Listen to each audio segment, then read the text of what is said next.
Aaron Lewis is a douche chode. Yeah, guess who's back? Aaron Lewis is a wank pheasant. Stained has returned. Aaron Lewis is a goddamn peckerhead. I fully agree with every one of those statements. Stain's newest song, Lowest in Me. I think this is the first single they've released since... Aaron Lewis wishes he was a ward on Kid Rock's ass. And we are... Fuck. I don't know if it's recording that. I just have my track muted. It's fine. It's fine. Audio levels are fine. Everything's fine. Good. We're off to bang and start. Bang and start. So we haven't done this shit in like over a month now. Just putting that out there. That's why there hasn't been an episode in about close to a month now. Because we've been busy this month of April and late March since we recorded last. Yeah, something about like 13 shows and 40-hour work weeks and a lot of shows, a lot of work weeks. We went on liking other people besides us. Yeah, we went on a since the last time we recorded. We went on a tour with a. Goddamn. Yeah, it's been that long. Yeah. We went on a little tour with a death metal band from Athens, Georgia, by the name of Guillotine AD, and we were going to record, or we had the idea to record an episode on the road, but between all the drinking, debauchery, and traveling, that didn't happen.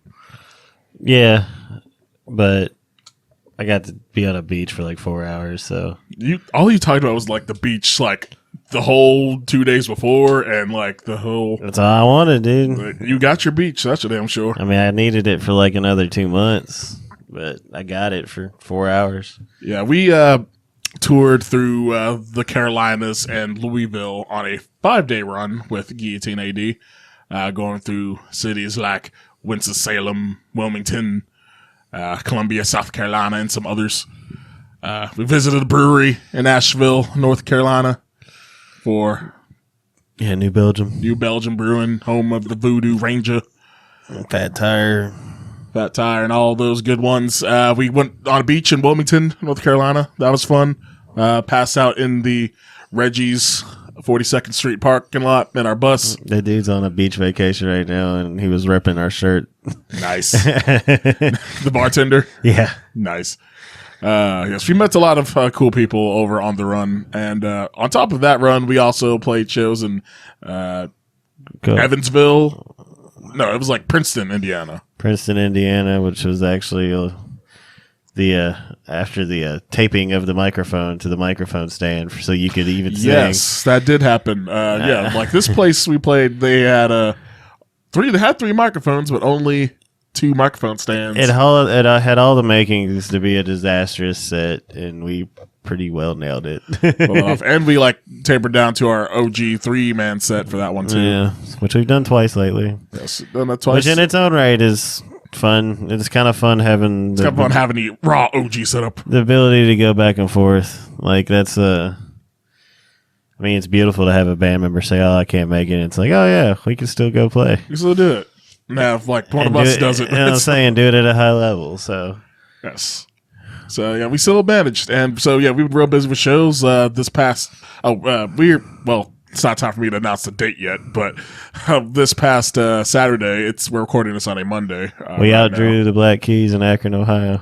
Technically, I mean, it's a phrase that can be said. Yes, yes. Technically, we outdrew. But the one time the Black Keys played at the same venue we did, the one time we played at that venue, we drew more people than the one time that I heard of the Black Keys playing there, and that's all I need to know. Yes, that was at Annabelle's in Akron, Ohio, which people in the mosh pit decided to do Brazilian Jiu-Jitsu in the pit. It's quite hot.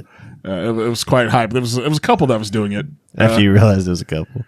Yes. At least I'm just assuming they're a couple because I didn't see them make any romantic gestures to each other outside of rolling around around each other. I mean, Brazilian Jiu-Jitsu in the pit, when it's mutual, it's pretty loving. That's pretty lovey-dovey, I would say. But yeah, that's all this shows and playing. Oh, and Revenge of the Toker Fest this past Saturday is what we played here in our town of Lexington. Revenge of the Sleepy Dave. Revenge of the Sleepy Dave, because you were a tired boy on that Dude, I went and mowed my yard after work, too. And then got set up for a fucking 6-hour show. People were mad you didn't take your shirt off.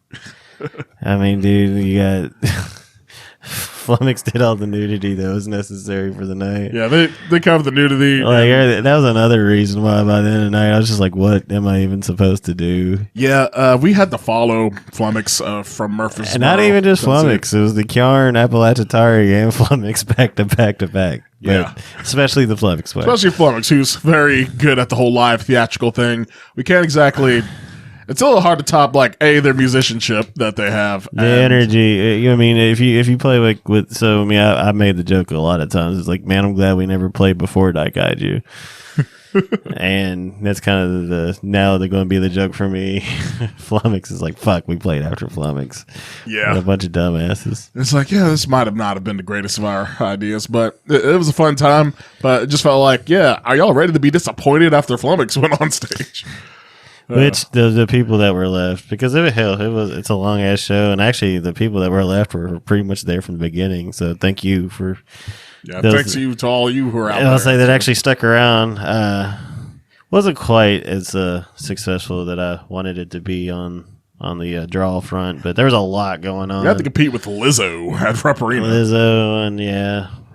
There was a big event happening Mojo at the Burl. Thunder was at the Burl. Oh, that's who it was? Yeah, and then fucking MP Presley and Lantern, and there was a lot going on. There was cancer benefit with All Saints Fate and all that at Manchester. It was like, dude. Yeah, this was a hard night. Yeah, I'd say it was like a lot of friends that, support each other. We're all doing shit at the same time. So working on a Saturday night. So, but I mean, fuck. Anytime that we were able to put together a lineup like that and be amazed and in all from front to back, start to finish, Caravan Discordia, He's Dead Jim, Kjarn, Appalachitari, and Flummox, and then we tried. We tried. But I ain't gonna lie, I had nothing left in me. I was just I was spent, and then I literally slept like fucking 14 hours the next day straight. Yeah, but to be fair, the day of the show, I woke up at like 6:45, and by the time I got home, it was about 3 a.m. So, and I mowed my yard in between all that like a dummy. Kept them real busy. Yeah, so I just, man, by the end of the fucking full blown day fest thing, and like I said, I would say that probably just the entire past month, kind of catching up. So now I'm mildly well rested and only mildly stoned. So only mildly stoned, which is just standard day. Well, yeah, man, I need to put a ban on edibles on show day. Jesus Christ. But yeah, we've been keeping real busy, like with all the shows past month, which is why the podcast has been kind of delayed / on the back burner a little bit. But this upcoming month of May, we only have the one show scheduled, Fist of Riffs in Louisville. And it sounds as sexy as you want it. Fistin' with Riffs, which we get to play with a lot of good bands on that. The Skull headlining that day alongside Druids, Speed Dealer, Ohm playing right before us. Jimmery, Blackwater Station. Yeah, it's got to be a real packed day. And who are the early bands? There is one I don't know. Shit, it's my cover photo. Give me like 2-3 seconds. Yes. He's pulling that up right now. This is great podcasting. What the fuck is that? SHC. All right. Yeah, this is the downside of not having a visual podcast. This is like Snake Handler Church. Snake Handler Church. So that's Kentucky as fuck. Yeah, it's like we like to beat off. Maybe. Well, and then Muisti. So we're very familiar with the Muisti people. And then just because it's a 2-day thing and we got a lot of homies on day one, Kjarn, who we just talked about, Joe Grudge, who has got the amazing drummer from home, so they're fucking phenomenal too. Yes. Bastard Sons of a Judas Goat. The just hell played you with say? Goat Whore. Yeah. Artwork for the Blind, who is putting this thing together. Shout out to Soul. And then our good friends from West Virginia, Horse Burner and 20 Watt Tombstone. So 2-day fest. Says $20 advance, $25 at the door. Does not say if there's a separate charge per day. I'm going to assume that it is. But yeah, that one's a stacked one. It's our only show coming up here in May. So It's very stacked lineup at 21st Amendment Tavern in Louisville, Kentucky. Make the trip, y'all. It'll be a good one. Make the trip. It'll be a fun time. But yeah, so now they got all that explanation out of the way of why we've been away for so long, we are back now. So let's get on with the show.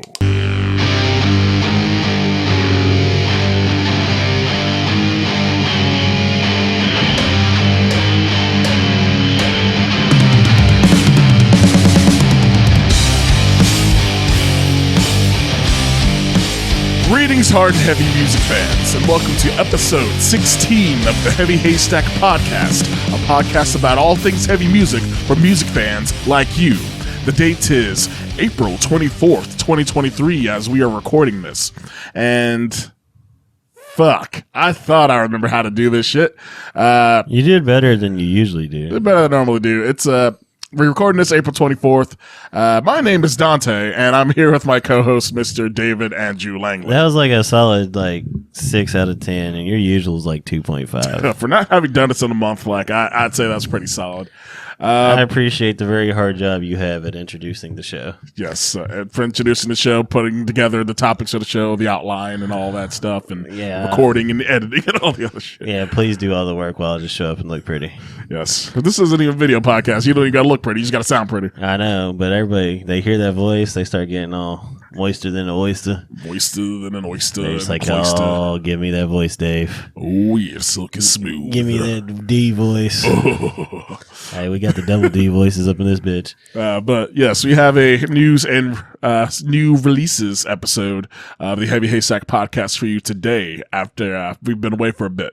And there are some interesting topics on the docket for today, including a old rock and roll legend getting his final recordings released. We have a big 4 band canceling yet another tour once again. One of the few good butt rock bands reuniting with their one good singer, and also talking about the latest albums from some heavy hitters of the thrash metal world, amongst other things. But before all that, we have a show sponsor. Do I know who this one is? You do actually know who this one is. Sweet. Yes. I like being able to. You do. And you should know the song, I would hope, possibly, too. All right. This we actually already mentioned them earlier in the podcast. This is a song from Guillotine AD with their song, The Hammer. There we go.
And that was Guillotine AD with the song The Hammer. We already talked about our run with them at the cold open of the podcast, so we don't got to go into too much more detail. Besides about how beautiful their drummer is. Yes, they are some beautiful, beautiful men that were very gracious for asking us to be on the road with them on the other run. two were okay. Their drummer's sexy as fuck. he's very good. I told him he's one of the ones I've chosen to infatuate myself with for the rest of the year. Just one of the man crushes. Well, you got to find a couple a year to make absolutely uncomfortable to solidify your friendship, but that's the way that's how friendships are truly made, especially in music. There's a lot of people. It's like the ones that said the most awkward as possible shit to me are the ones I usually endear myself to pretty quickly. It's like, hey, you're a weirdo. Let's go. You did something I would totally do. Let's pretty much dry hump each other every time we see each other for the next 15 years. Oh, yeah. Yeah.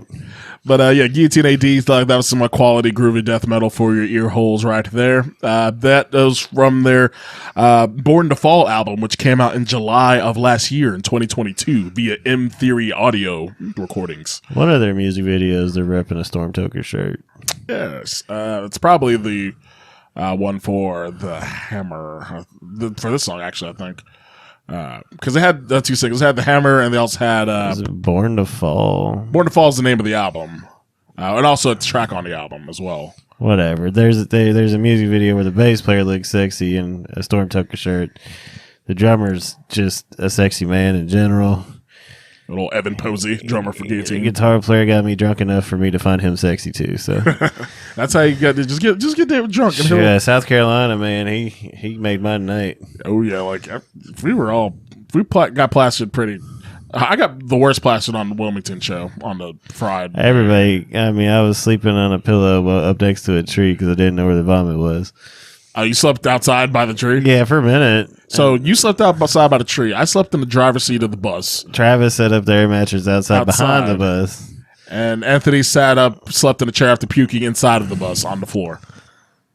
On an air mattress. His air mattress. His air mattress that he slept near. And to be fair, there wasn't a lot of mess. It's like he kind of just went, bleh. Oh no. I guess it was just small enough. It was like mystery puke. We'll find where the puke is. But yeah. So, by the way, Wilmington, North Carolina is a great city in the history of the world. Because again, they definitely helped us get there. Yes. That's for damn sure. Usually bars are like, please get the fuck out. This dude was like, dude, I love you guys. Let's hang out. Yeah, shout out to the bartender of Reggie's 42nd Street Which I think is Mike Whitley. I don't fucking know. But you're wearing a t-shirt somewhere in some goddamn beach scenario. Mr. possibly named Mike Whitley from Wilmington, North Carolina. Shout out to you. If you probably not listen to this podcast, but shout out to you anyway. If you want to support Guillotine AD, their music is available on all your favorite streaming services, and you can buy their merch, their vinyl, their music, and all that from their Bandcamp at guillotinead.bandcamp.com. Hey, Michael Whitley. Michael Whitley. So you got the name right. Yes. My brain isn't completely rotted out of my skull. But let's see. We have a few things on the news docket here to talk about, so let's get into the heavy music news.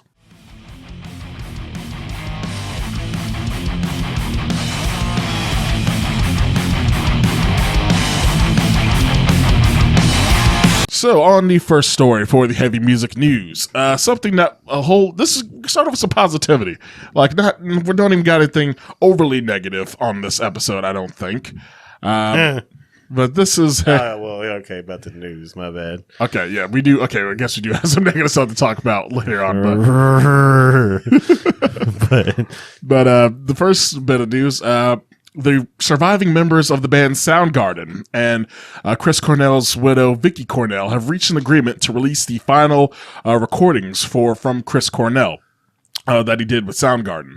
As many of you may already know, Chris Cornell passed away on May 18th of 2017 while on tour with Soundgarden.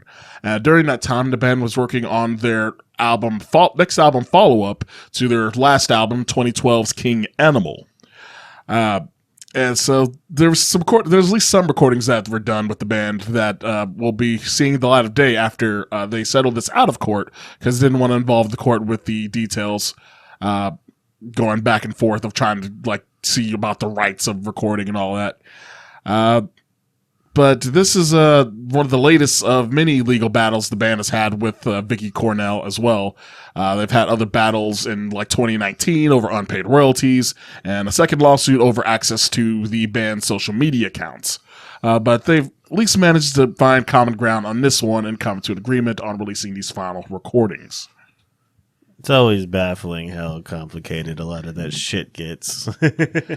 Yeah, the world of music, when you start getting into the money side of things and the legal side of things, can get quite annoying. Well, especially with the old guard, I'd say, because I mean, when you had the record industry presence to the level that it used to be, and, you know, they were making stars out of people in bands and not necessarily making stars out of the band, and yeah, yada, yada. I don't feel like there's as much of that, you know, obviously in hard rock and heavy music, mainly because there's not as much commercial success involved. Yeah, there's not as much money in it these days. But even then, when there is a project like, you know, Ghost that fucking gets as successful as it has, there's always some kind of weird legal issue drama, and for whatever fucking reason, when people die, it just seems to get sticky. So I'm glad that something's working out, because at the end of the day, when it comes to any of this stuff, the people that matter to the end game, really, it's, you know, it's the fucking fans, you know. They're the lifeblood of any band. No matter what you are as the wife, you gotta realize that your livelihood is, you know, probably paid for by said fans. Yes. And as a band, you know, same fucking thing. So it's like, you know, I wish it was easier for a lot of bands to figure this shit out, because, you know, at the end of the day, just being good people kind of goes a long way. It does help a lot. I'm glad that we're finally getting to hear these final recordings. Of course, like Chris Cornell had his like solo work that he was always releasing and working on, usually lean more towards an acoustic direction with that stuff. But of course, like what most people know Chris Cornell for is his work with Soundgarden. And from what I remember, King Animal was a quality album, which showed they still have it in them to all work together and make some quality tunes. See, that's what I was curious. So is it only strictly going to be material from that era, or is this going to be lost shit from I'm assuming because forever? The Soundgarden, other Soundgarden members were involved, this is going to be Soundgarden material. Well, no, but that's what I'm saying. Like, is it going to be just from that recent recording session, or is it going to be throughout the years? It was just going to be from these the last recording sessions. As far as like what was shown on the websites that were detailing about it, because these are like the last things that he recorded, essentially. So it's not like but it does open the door that if they want to go deep dive in some archives. Yeah, assuming that this agreement, if there are some older recordings that were released, like if there's anniversaries coming up or something like that, there's always something. Like Linkin Park just had like their 20th anniversary for Meteor, and there's a whole bunch of old tracks that they've brought out for that one. Yeah. Even more than just like the 2 or 3 singles that were released from. Which when you're a super fan, that shit's cool. Like I hate, I will say I hate when Spotify has like only one version of an album available, and it's like, oh yeah, 40 fucking practice tracks or whatever. Like, oh, here's the third bass take from the fucking Death Records are bad for it. Yeah, I remember seeing there was like one like random live recording from the Death Record. So I put like all their records on my Spotify at one point. Oh. And didn't realize, because I was just going through like, you know. Yeah, you got to come through that stuff. Well, and then, so like back when my Spotify was more of its primitive, you know, like maybe 1,000 songs that I had saved, not the 5, 6. Because I quit saving songs after a while too. True. I don't, because if I listen to it a lot, it tends to pop up. So yeah, I just make playlists. And if it's something that I looked up and I want to keep it around, I will like it still, but I don't like as much as I did. But like I said, I got, back when I first started liking shit, like I said, so I had like every Death record that's on Spotify, but like it would always, it was like you'd be listening to like something, chilling, fucking 20 minutes worth of music, and all of a sudden like, oh, it's the bass track with the drum track from Human for like one song. That's a really, I think they're stretching out a little thin at this point. Yeah, and it's like, well, but it'd be cool if all that stuff like was something in like a collection separate or something. Yeah, that would make sense. Like, yeah, let me look into that, not force feed it into But then again, when it first came out, or when it came out, it was probably part of like a bigger box set or some shit. Like the physical media probably was really cool. Yeah, like that's, but especially for something from that era. when it becomes the only fucking recording on Spotify, it's like fuck. Yeah, it gets aggravating. But hopefully, this new material with Soundgarden, well, new to the public, New to the world, yeah, will be released in a proper fashion. And do Chris Cornell justice, I would hope. I have no doubts. He does it himself, so. Very true. Speaking of old bands, talking about old material, Cavalera Conspiracy, the band featuring the Cavalera brothers, Max and Igor of Sepultura and Soulfly fame, said they've just recently signed to Nuclear Blast and are going to be doing re-records of Sepultura's first album, Morbid Visions, along with their first EP, Bestial Devastation, from 1985 and I think 1986 or 7, respectively. And then these re-recordings will also include 2 new tracks that will be featuring riffs that the band remembers from that era, apparently. So I guess it's just unused riffs from that same era of time, from the very early Sepultura days. That sounds like some shit they could make up for marketing. I feel like it is, because I feel like if you've had riffs like sitting around that you would put out into the world from 1985, you would have used it for something already. Yeah. See, and I feel like we've already kind of been on this subject with Sepultura before, and I'm kind of like, okay, how excited could I even fucking get? Whatever. Like They said they weren't too fond of the recording quality from the era, so they're trying to give it some modern punch. Yeah, but it's them giving like that little cunt hair hope of Sepultura stuff. True. And it's just like, I don't know. I mean, they have been doing anniversary tours for like Arise and one of the other classic albums in the past year or two, giving that whole deal to the fans. Yeah, but like, so essentially, it's like Sepultura with the Cavalera brothers, but not the rest of the. Just do the money grab, you dicks. Just do it. Just do it once. Every one of y'all, just quit being a bunch of bitches. I mean, like, I think they've gotten along well enough to be cordial, at least in the media and all that stuff. I don't think they've even done a thing where like Max has like played on stage with them or anything like that. No, since, I don't think so. Well, if they did it like just one festival where they reunited, it just always seems like one of those things. Like it's like, and maybe I just need to read into it, but it seems like it's not even that bad, and it just won't happen. Like I don't know. Like they just. Also, like some people might think that would be a little bit disrespectful to the current Sepultura vocalist Derek Green to a degree, because he has a whole history that's gone longer than Max has now with Sepultura. Oh, that's fine and dandy. It's a tour. It'd be a tour, but and then they make a bunch of money, and then he can go fucking start another band and be another recycled asshole in the music industry. That's how this works now, Dante. It's all incestuous bullshit. It's like, oh, this band was already signed. What band are they starting now? Oh, well, I don't care if it sucks or not. No, I'm just kidding. It's kind of like local band level shit, but on a international scale. Shit, bullshit. That's how the fucking record industry works now. Most of the bands that are signed is somebody from somebody starting something else. We're going to have talk of that with the singles later on. Exactly. I mean, and I ain't talking shit on that front, but like, it is a very, very common thing. Yeah. But whatever. Cool. Thanks for re-recording Sepultura like 30 years too late or something. Get back with fucking... This will bring some excitement to like at least like younger fans of Sepultura who like get to hear the old tracks with some modern... there's going to be a bunch of old people buying shit. Probably.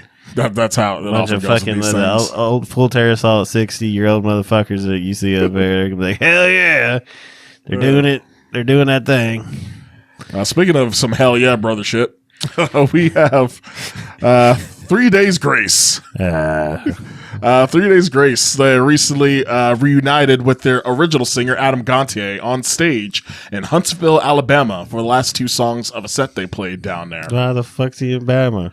Are they from Bama? No, they're from So Canada. this motherfucker just randomly in Alabama at the same time? That I don't know. I don't know why Adam Gontier was in. Who the fuck goes out of their way to go to Alabama for 2 songs? Because I was thinking like Adam Gontier like is currently with his current band Saint Sonia, and he's also starting another project who had a dumb name that I can't remember.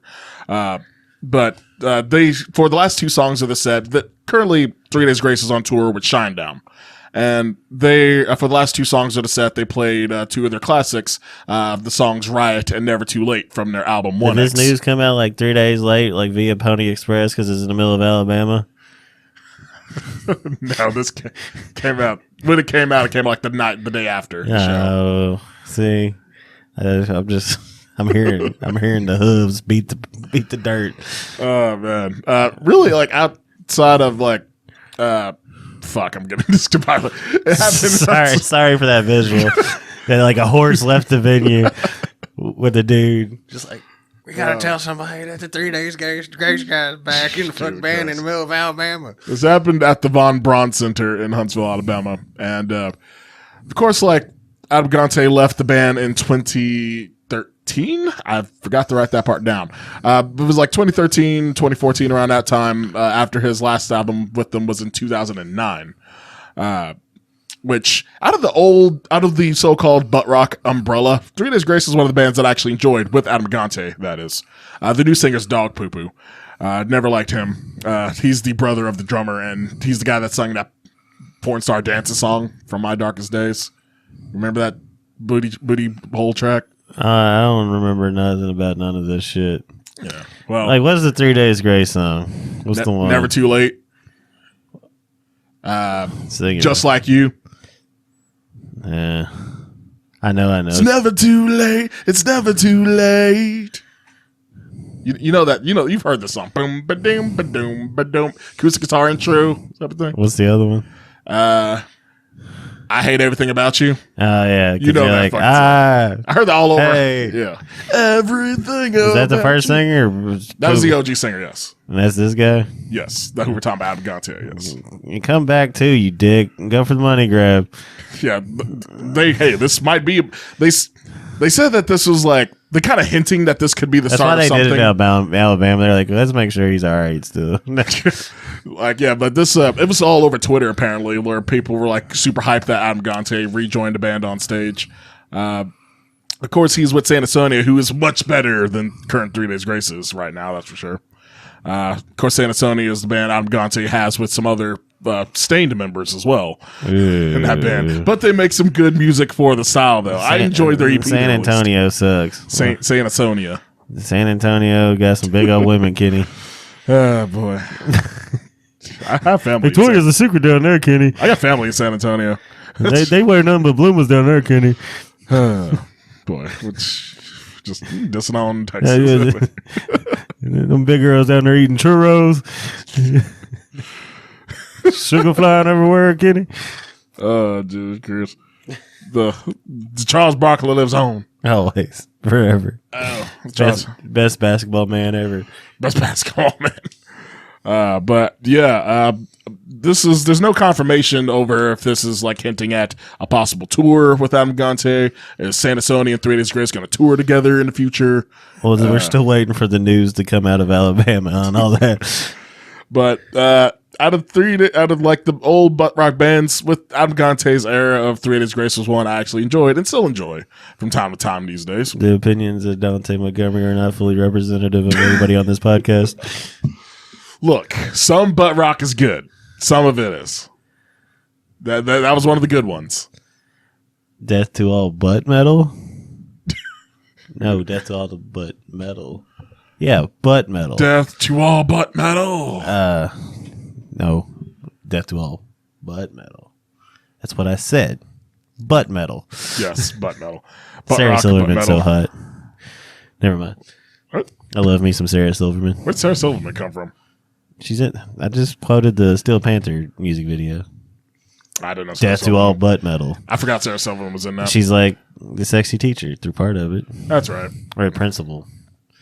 But yeah, no, that's like the whole spiel at the end. Yeah, it's been a while since I watched that music video. She like said, they're like, it's death to all butt metal. And she's like, yeah, butt metal.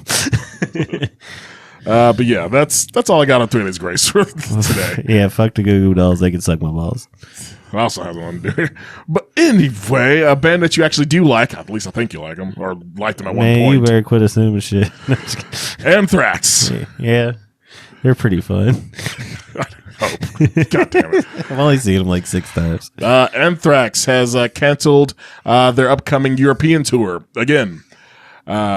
they were supposed to do a tour run through Europe, which would have included an appearance at the biggest metal festival in the world, Wacken, in Germany.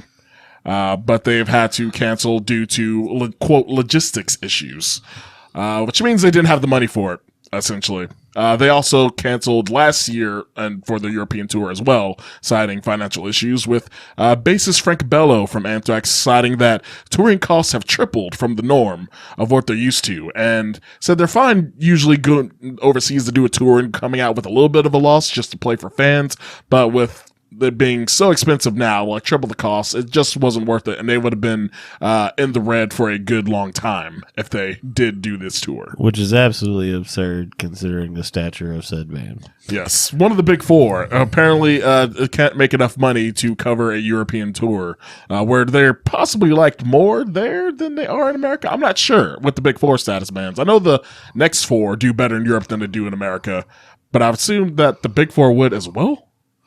I mean, yeah, no, I mean, that shit's huge everywhere. Yeah. So, like, I mean, it's kind of weird that they're not able to make. You think that.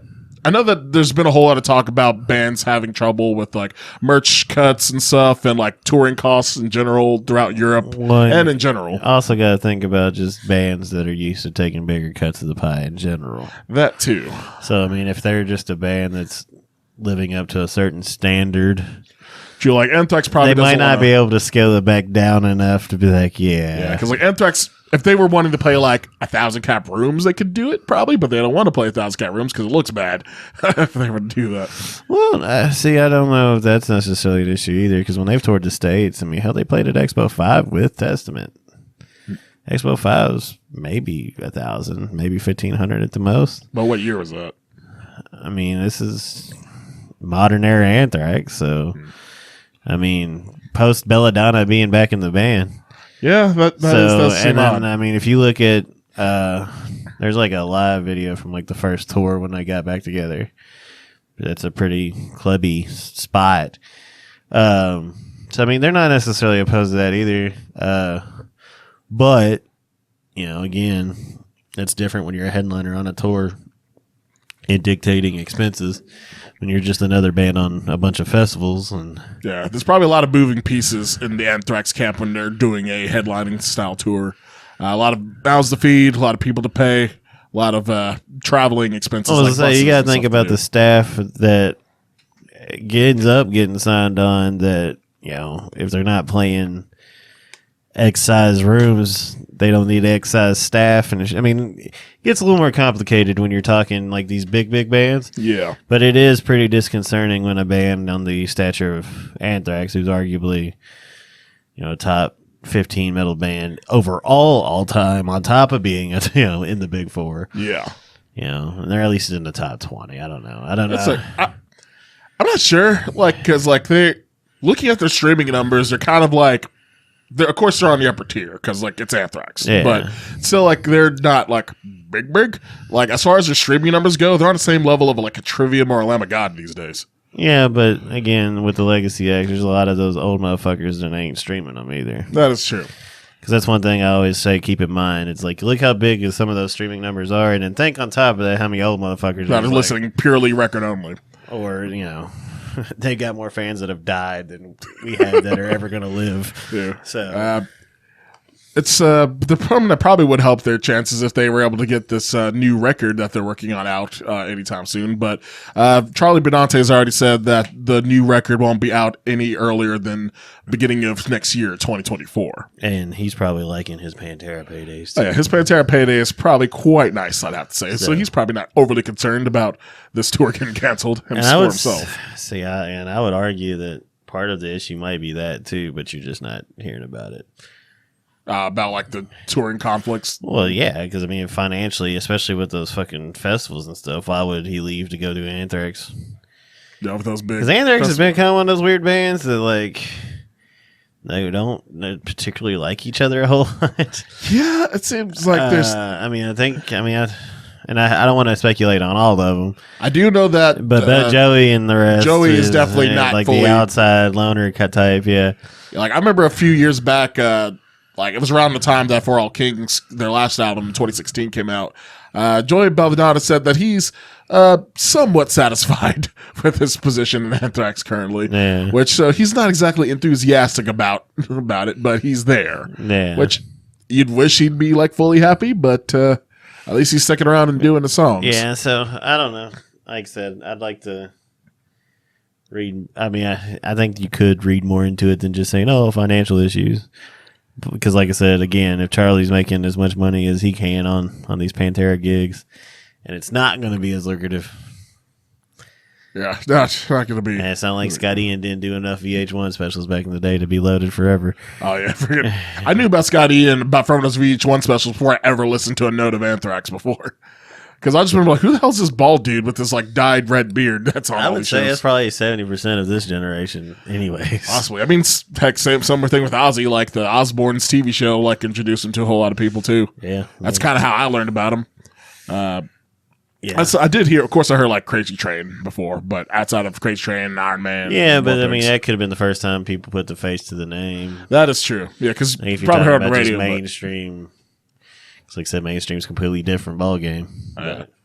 Speaking of which, this is something I had on the docket, but speaking of the Osbournes, Jack got Ozzy's son, Jack Osbourne, celebrating 20 years of sobriety. Woo! So congrats to him. Somebody in the Osbourne family can do it. Yes. I was like, yeah, it's probably for the best if you get sober now. Because, like, I mean, he's clearly seen it play out. yes. He's seen what his possible future could there be. ain't nobody that ain't seen that play out, so... But kudos to him for like his success and his sobriety on that one. I'll work on 20 minutes. 20 minutes. You can stand a little bit more sober for a little longer. Yeah. Not too much longer. We'll get to like... It hasn't become... We haven't had the We'll work on 20 hours. We haven't had to do intervention talk with you yet, so we're going good so far. Well... Never say never. Never say never. It's if our band ever gets successful, that might be starting the time to worry. But last thing on the news part of the docket here we got here is an old fan favorite musician here, Jason Newsted, is reuniting his solo metal band called Newsted, playing their first show in over 10 years. His metal band Newsted was active between 2012 and 2014 and was a 4-piece band that had 2 releases, an EP that was simply titled Metal and an album that was simply titled Heavy Metal Music. Such creativity there. It's like when they looked at my dad and they were like, "Hey, Dave, what are you naming this bastard?" Like, I don't know, Dave. So... If it ain't broke, don't fix it, as they say. What are we going to call this band? Langley? No. Well, like, because I remember just like, Jason Newsted, as loved as he is, doesn't quite have a name that you would just associate with like metal, like Van Halen. That's a cool name. But Newsted, I thought it was going to be some acoustic-y shit, so I learned it was a metal band. Maybe that's the diversion. But I listened to a little bit of like the heavy metal album from Newsted. It was pretty solid stuff, just straightforward metal. Yeah, I don't remember it being super impressive. But it wasn't overly impressive. It was solid. Fun. It was fun. Like his voice, had some solid riffs on there. The show that they're coming back is going to happen on May 12th at Revolution Live in Fort Lauderdale, Florida. He says he's working on a number of other projects. He has like a hard rock project that he's also working on, and when he gets done with that, going back in full force into working on his Newsted metal band. Said he's been working with some real quality musicians, getting back into getting drummer with some double bass drumming going on with his new shit. There's no confirmation of whether he's going to record new music with Newsted as well. But he's at least going to be playing live again, which is pretty cool for fans of Jason Newsted and that project. Just breaking. He's probably going to whine about being in Metallica at some point soon, too. No, actually, he's been giving a lot of praise to Metallica and said their new album was solid. I said sometime soon. Sometime soon. But he said it's only a matter of time with any of these motherfuckers, Dante. He said that he couldn't be prouder of his former bandmates as far as their current success. Dave Mustaine was good for about 20 minutes, too. Speaking of success... And now he's back on that fucking wine wagon. He was interviewed a lot. No goodbye, no second chance, no nothing. I mean, for his like, he was interviewed a lot for his for the album cycle for their last album, The Good, The Dead, the last album that came out with the Sick, The Dying, and The Dead. That's with what the shitty art that they didn't pay for. Yeah, yeah. We did a whole story on that on the previous episode. I didn't talk about how shitty the art was then. But. Yeah, it's okay. It's got Rattlehead on it. It's all I need. It's not the greatest artwork in the world. And some stank pussy ass art. I'm not diving to get the vinyl like real Ricky Tick, but it works. It's better than have a baby cradle on your goddamn metal album cover. But speaking of news, this also isn't on the docket, but speaking of Metallica, this is something that just was announced either yesterday or the day before. Metallica's new album, 72 Seasons, first time that it didn't hit number one since the 1985 or whatever Injustice came out. 89. 88, I think it was. 88 or 89. It was 88, that's what it was. I'd say because 85, you're like... Yeah, that's pretty. You're going like... Master Puppet. Yeah, but the last time they had an album that didn't hit number one was Injustice for All. And so 72 Seasons, that's quite... Given on one side... the biggest metal band in the world didn't hit number one. That's something that's like a little bit saddening, but to have it be the first time in it's longer than we've been alive, pretty impressive that every album they've had since then hit number one. Yeah. But to put a little bit more poo-poo on the fact that it hit number one, do you know who actually was the number one, who they couldn't beat? It's supposed to be a rock band? Nope. This is Billboard 200 of everybody. Oh shit. Who put something out? Morgan fucking Wallen, the country singer, who got really famous for dropping the N-bomb in public. That's who beat them to number one. And people got so mad at me like on Facebook because I was like, if you're going to fucking Rupp Arena, because he's the only person I've ever seen play more than one night in a row at Rupp Arena. Oh, he did a double night? Oh, I think he ended up doing 3 maybe. And then sold them all out. I know this is I'm Kentucky, but shit. I know Garth Brooks did, 4? Well, I'm just saying, there's not a lot of people that can do that here. And it's just fucking hilarious. Not hilarious. It's just, I hate white ass Lexington. That this dude gets blown up famous for dropping the N-bomb super loud in a neighborhood. Like, again, if it's in his fucking living room, maybe a little more fucking forgiving, but he's out in the middle of the goddamn street in a neighborhood. It's like anybody, it's like, oh, well, he wasn't saying it towards anybody. It's like he's saying it towards everybody. Yeah, like, I don't remember what the context of him saying it was, but I do think it's a little sad that he got popular somebody's for door camera caught it. So, but that's how loud he is out in the fucking middle of the road screaming the N-word. That's brilliant. Yeah, and I'm just like, oh, this motherfucker gets to sell out Rupp 2 or 3 days in a row.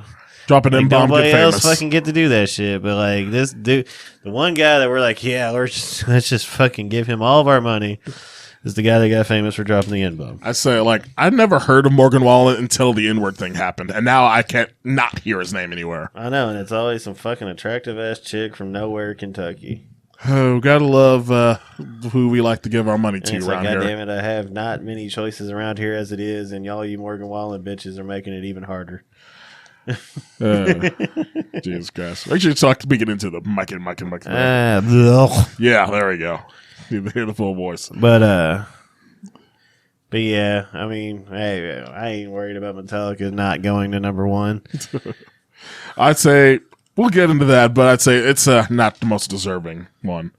But speaking of the news, that is the last one on the straight up news docket. So let's get into the next section of the podcast, the heavy music singles.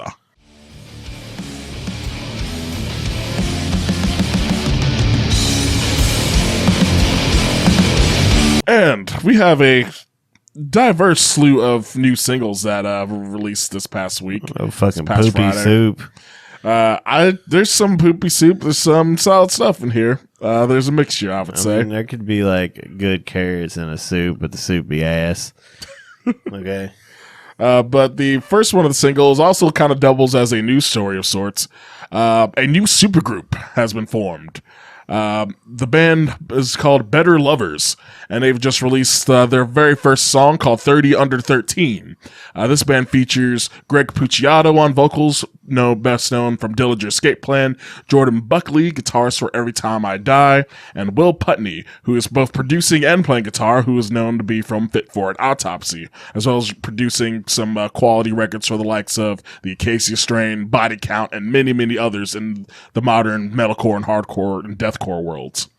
They did say that they do have an album on the way, and they have a slew of tours planned for this upcoming year. Currently, they are about to go on tour with Underoath, The Ghosts Inside, and We Came as Romans starting July, and also playing this year's Furnace Fest down in Alabama. But this song, this one, 30 Under 13. So much Alabama on this episode. Yeah, I don't know why Alabama's getting featured so much right now. But, yeah, that's... Can't wait to hear about that festival 3 days after it happens. Oh, boy. But, yeah, 30 Under 13, first song from Better Lovers. What did you think of this song, David? It was, well, I hated it on first listen. And at second listen, I hated it a lot less.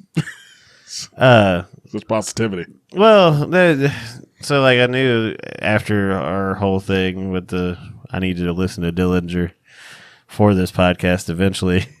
We will get to that, folks. We will get there. Your I'm Nostradamus bullshit you had in our group chat about the guy that's in 4 different bands that he's joined as a super group guy. Hey, don't underplay, because like right when happened to join yet another one, and you just happened to say something about it. Hey, like I said, like I had a prophecy with this shit, like because first thing when Every Time I Die broke up, and the other members outside of Keith Buckley, their vocalist, said they were going to continue doing music. I said the perfect replacement vocals for them would be Greg Puciato, because he has that similar mixture of being able to do screen vocals and very strong melodic vocals. Well, they didn't replace him; they just made a whole new band. They made a whole new band, yes, but he is working with Jordan Buckley of Every Time I Die. See, Nostradamus, you didn't predict that, now did you? Well, I didn't predict that Jordan would be the only Every Time I Die member with this new project, but I'm just saying Dante had a hard God complex going when this shit came out. I fucking predicted Jordan Buckley and Greg Puciato working together. Glad you got that one thing, man. Hey, like, because I said, like, he'd be the perfect vocalist to work with them, and Jordan Buckley reached out with some tracks to Greg Puciato. He rekindled his interest in doing some heavy, mathy, like, aggressive shit. And now they have this band, Better Lovers. And even better, part I didn't predict, which is just a nice little carrot on top, is Will Putney being involved. So the production's going to be top notch. Yeah, and bouncy riffs, maybe bounce, and some of the genre trope stuff, I kind of was like, eh. I do like the little, the horror chords and the breakdowns. I'm like, yeah, okay. Little panic chord things. But it's a solid song. Like I said, when I went back and listened to it on the way over, because like I said, I was given a couple last listens, and that one came out a lot more positive on my second listen than the first. So I like the little thrashy punk like midsection they got in there. Yeah, no, it goes, man. It's a good song. It goes. Like, I almost want to go to this Underoath tour just to see Better Lovers, but I don't like Underoath that much to pay the ticket prices they charge for that shit. Because Underoath, Ghost Inside, and We Came as Romans are all bands that I are okay about. I like a song, like the song here and there from each of the bands. Not enough to go see any of them live, and even all 3 of them together. Not really too hype on going to see them. I came in ramen once too. We Came in Romans is my favorite one out of those 3. More so when they had their original melodic vocals, who sadly passed away some years back. Yeah, I don't know shit about none of them. Yeah, this is very deep in the post-hardcore metalcore world for David's taste. I knew I had to hate Underoath as a child. That's all I know. Underoath, they're out, after that, like, We're Only Chasing Safety album, which was around when we were kids, they got way better after that. Like, after that, they stopped with the emo bullshit and did some, like, when they quit lying about being a Christian band? Well, no, they didn't do that till their 2020 album that came out. Oh, well, okay. Yeah, everybody admitted to lying about it eventually. They disbanded for a while, and then they said they're like, yo, like, Christianity's like kind of hypocritical and judgmental, so we're not a Christian band anymore. So, nobody had a problem with it when they were banking on it. Yeah, that was a good cash cow back in the early to mid 2000s. Yeah, I'm not very. Yeah. But I saw through all that shit back then, and I had to live with it every fucking day of my life. that's joy. But 30 under 13 from Better Lovers. I am very, very excited. I got a giant raging boner for some more Better Lovers for to hear what they come out with next. I'm curious to see what they do across the musical spectrum there. Yeah, it's pretty sweet. If they expand upon it, I'll be all right with it. There's sure to be like, if it's anything like Every Time I Died stuff, there's gonna be some like straight up melodic tracks mixed in there too. Some more either weird wonky shit. It's gonna be exciting. Next on the docket, Foo Fighters have released the first single since the passing of Taylor Hawkins, with their new song called Rescued. It's from their upcoming album titled But Here We Are, that is coming out on June 2nd. What'd you feel on this Foo Fighters track there? Well, other than I was worried about how on the nose everything was going to be. Yeah, I was looking for that too. And there was a fair amount of it. But at the same time, there was actually some neat progressions. Like, they kind of do this thing where it's like, it seems like whether they should be going into the hook, but then like they go into this minor sounding thing. They do it twice, and it's super neat. And it's just like those little details that make a generally straightforward rock band like Foo Fighters work so well, is that they just have these little nuanced things that they do, and get just the experience in music and how much Dave Grohl's done, and clearly what he can do on all sorts of different projects that we've heard over the years. Yes, he has a very diverse palette and skill set. So like this song, at first I was like, man, it's gonna be too on the nose, and like I said, it kind of gave me some of that, and then I was like, maybe it'll be. Thinking it might have been just kind of cheesy. Who knows? It was a little bit cheesy. I mean, Foo Fighters has a tendency to be cheesy. I mean, but my point, once it got going, I mean, it was like classic Foo Fighters essentially. Like I said, I ended up really liking it. It took me aback a little bit, but after on the second listen too, and just giving it a full attention to, like I said, I wanted to dislike it more. Well, I didn't want to dislike it, but like I said, first listen, I was like, all right, yeah, it's okay. But the second listen, like I said, kind of listens to nuance on how they did some of the chord change stuff, and it's a neat song. It's actually a neat song with a, like I said, pretty straightforward premise, and like I said, some pretty on the nose lyrics. But I definitely recommend it. I mean, Foo Fighters are never bad, so. Yeah, Foo Fighters doesn't really have anything that's outright poo-poo. Their floor is really high. Yeah, like the first listen to this one, like I thought it was like it's kind of like generic Foo Fighters, but generic Foo Fighters is better than most of the radio rock you're gonna hear around. Yeah, they at least have like a very distinct identity. Yeah, and like it's one that like if I heard it pop up on the radio or just heard it out in the wild somewhere, it's not one that like I would hate hearing. It's not like the best thing they've ever done, but it is a solid track for them. A lot of newer Foo Fighters grows on me too. Yeah, I feel like there's a lot of it I don't like at first. Yeah, they don't have the instantaneous hook nature of some of the earlier material, I'd say. But, like, their newer ones are growers, like, I'd say. Like, usually I'm kind of, like, blah on a lot of the newer stuff, but after I give it more of a chance. Well, they're never going to break any fucking ground on you, That is true. But they have a lot of material out there. But generally speaking, yeah, no, like I said, and Foo Fighters was a band I came around to pretty recently as far as being like, fuck yeah, they're actually... We're just at that age where like good. dad rock is like now enjoyable. Well, certain bits of it. I mean, like I said, there's a difference between good shit and just shit that's out there making money. Yeah. Foo Fighters to me doesn't feel like a big old cash grab all the time. Yeah, they sound like they care still, which is the important thing. Yeah, and like I said, it was on the nose, but not too goddamn corny about it. So yes. But there's definitely going to be some more singles coming up from them between now and the release of the album in June. So be on the lookout for that. Moving on to a more modern band that's been out here. The Spirit Box has released a new single titled The Void. There's no confirmation of a new album quite yet, but something special with this is that this is their first single with their new bassist, who many people will remember from the band As I Lay Dying, Josh Gilbert, who was the bassist and melodic vocalist from that band, and he features backing vocals on the track, and he does perform backing vocals with the band live. Only time will tell if they let him do some lead style vocals, because if they don't, it'd be really a waste if they don't use his vocals like more. But yeah, The Void. What I've seen some mixed things on this track from people online. What did you think of this one? Well, so I won't overly lie. This is probably my intro. Like I paying attention to what the fuck I'm listening to intro to Spirit Box. Because I mean, I've heard some things here and there. And part of me, and this is, we're going to talk about another band we've talked about quite a bit.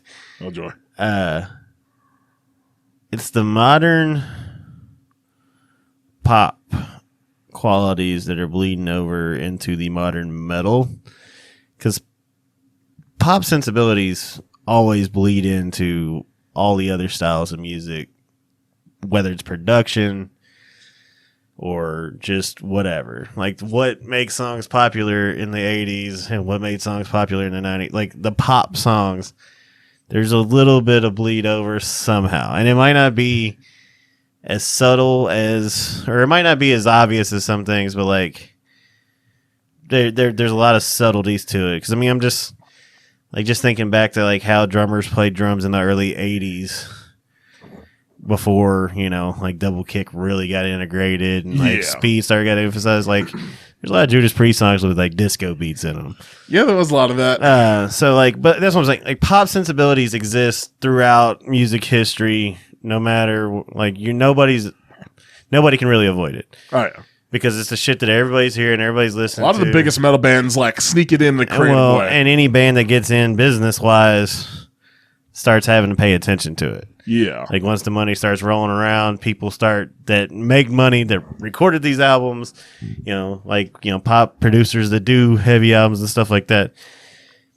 So, and this isn't so much about the overall song, it's just like the little fucking flourishes and like pop pieces that go into it. Like, I get out of that I'm even listening to a metal entity, even though, like, what I'm hearing guitar-wise and, like, when it's going, it is heavy. It's heavy as fuck. But it's, like, the production, the modern, what is pop metal production. Because, again, like I said, I don't think it's necessarily a purposeful thing. I don't know who produced this. I don't know who produced this one. I looked it up. But I'd be really curious if they have any fucking credits beyond, like, you know, rock and metal bands. Because, like I said, it's just like a lot of the little stuff in the songs. And like I said, we'll talk about the other band that I'm clearly so fond of. I didn't hate the song, but it's just the modern pop influence on some of these modern metal bands that, like I said, I would say are playing more of the poppier style of metal. Said that kind of production just does not do good for me. A lot of it's super thin, or it's thick, but it's that compressed thick, so it sounds kind of artificial. I don't know. The thing with Spirit Box, like, so they're like basically. Spirit Box comes out of like the metalcore world, of course. And the thing with a lot of metalcore, which has made it a little bit of a stale genre for a lot of people, is the production, because a lot of people are using the same type of plugins, same type of same type of guitars. It has this real electronic heavy production style, even though they're using guitars and all that. And it's made it pretty stale. But something that I like that Spirit Box has done, particularly on their last EP they released a year or two ago, the Rotoscope EP, is that they've started leaning more musically into like industrial and electronica, like a lot of disco beats on purpose type of stuff that blends the pop in with their metal. And I feel like that makes it sound a lot more palatable and like better, actually, because they're making a musical style that fits the production style a lot more. Because basically, if you're trying to do like a straight up metal band, but you're doing all this like modern style production that's like better fit for pop, it winds up being a clash. But if you're going into a pop metal direction, it makes it sound better because it's not as not much of a sonic clash as like you would have with trying to be heavy with all this over production, high level production stuff. Yeah, I don't know. It's just. Because, like, again, it's me really trying to get underneath the fingernails and figure out what is it about the modern sound instead of just being the old man that's waving my fists at the cloud. Because again, I'm realizing that pop sensibility has existed. I mean, like I said, just listen to snare drum sounds on all the 80s. or just like what Rush did when they went from more of a rock band to a synth rock type deal, Yeah. Like, I'm looking up the producer, actually, Dan Bronstein, and his production history. He's produced all the rest of Spirit Box's stuff as well as basically all the other modern metalcore bands. Dayseeker, Volumes, he's done Silverstein, basically Silent Planet, basically a lot of the modern metalcore stuff he's done. So that's just his wheelhouse. I got you. I just wouldn't have been surprised if he had pop credits too. Yeah, I was trying to find if he did any pop credits, but he doesn't have any. But again, like I said, it's not that I'm sitting here trying to hate on that. It's just maybe because I'm living in it, and I think a lot of pop music kind of endears itself later. Like, but this one, I say that like, so when you're living in the moment and you're hearing those songs every fucking day against your will, like you're at the gas station and Poker Face is on, and then you're in your car and Poker Face is on, and you're in the elevator and Poker Face is on, and like you're at the bar and where it's like smacking you over the head where you can't escape it. Yeah, and then like all of a sudden for like 10 months you don't hear it because it's not new anymore, and then all of a sudden like you just randomly hear it on the radio and like, oh, this is actually a dope ass song. I don't think Lady Gaga is the worst person that ever fucking lived on the planet. And that's usually how I am with pop music. I will say that like when you're getting it beat over your head, it makes it less enjoyable. Once you get removed from, because like even then it's like some of these people when they put out new stuff and then that gets beat over my head, it's like God. but just generally speaking, like it's like we look back on the late 90s or early 2000s boy band and Christina Aguilera's and Britney Spears. It's like our entire generation's endeared to those songs.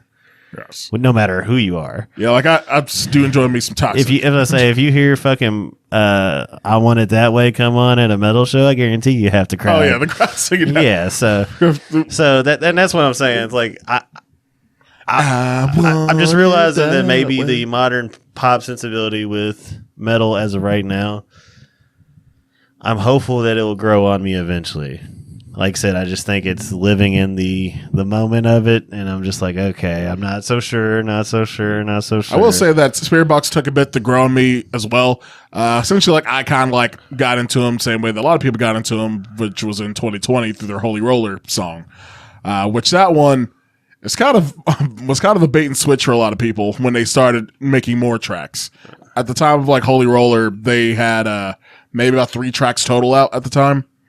And after like, and Holy Roller is like a straight up, no melodic vocals, all screamy, heavy, like groovy metalcore song. Yeah. Basically borderline deathcore even. But then they came out with like their EPs and all the full album of Eternal Blue, which had more of this post-hardcore sensibility, the pop sensibilities, and all that. And a lot of people stuck around, but a lot of the fans that came here for Holy Roller heaviness were like turned away. Deuced out, yeah.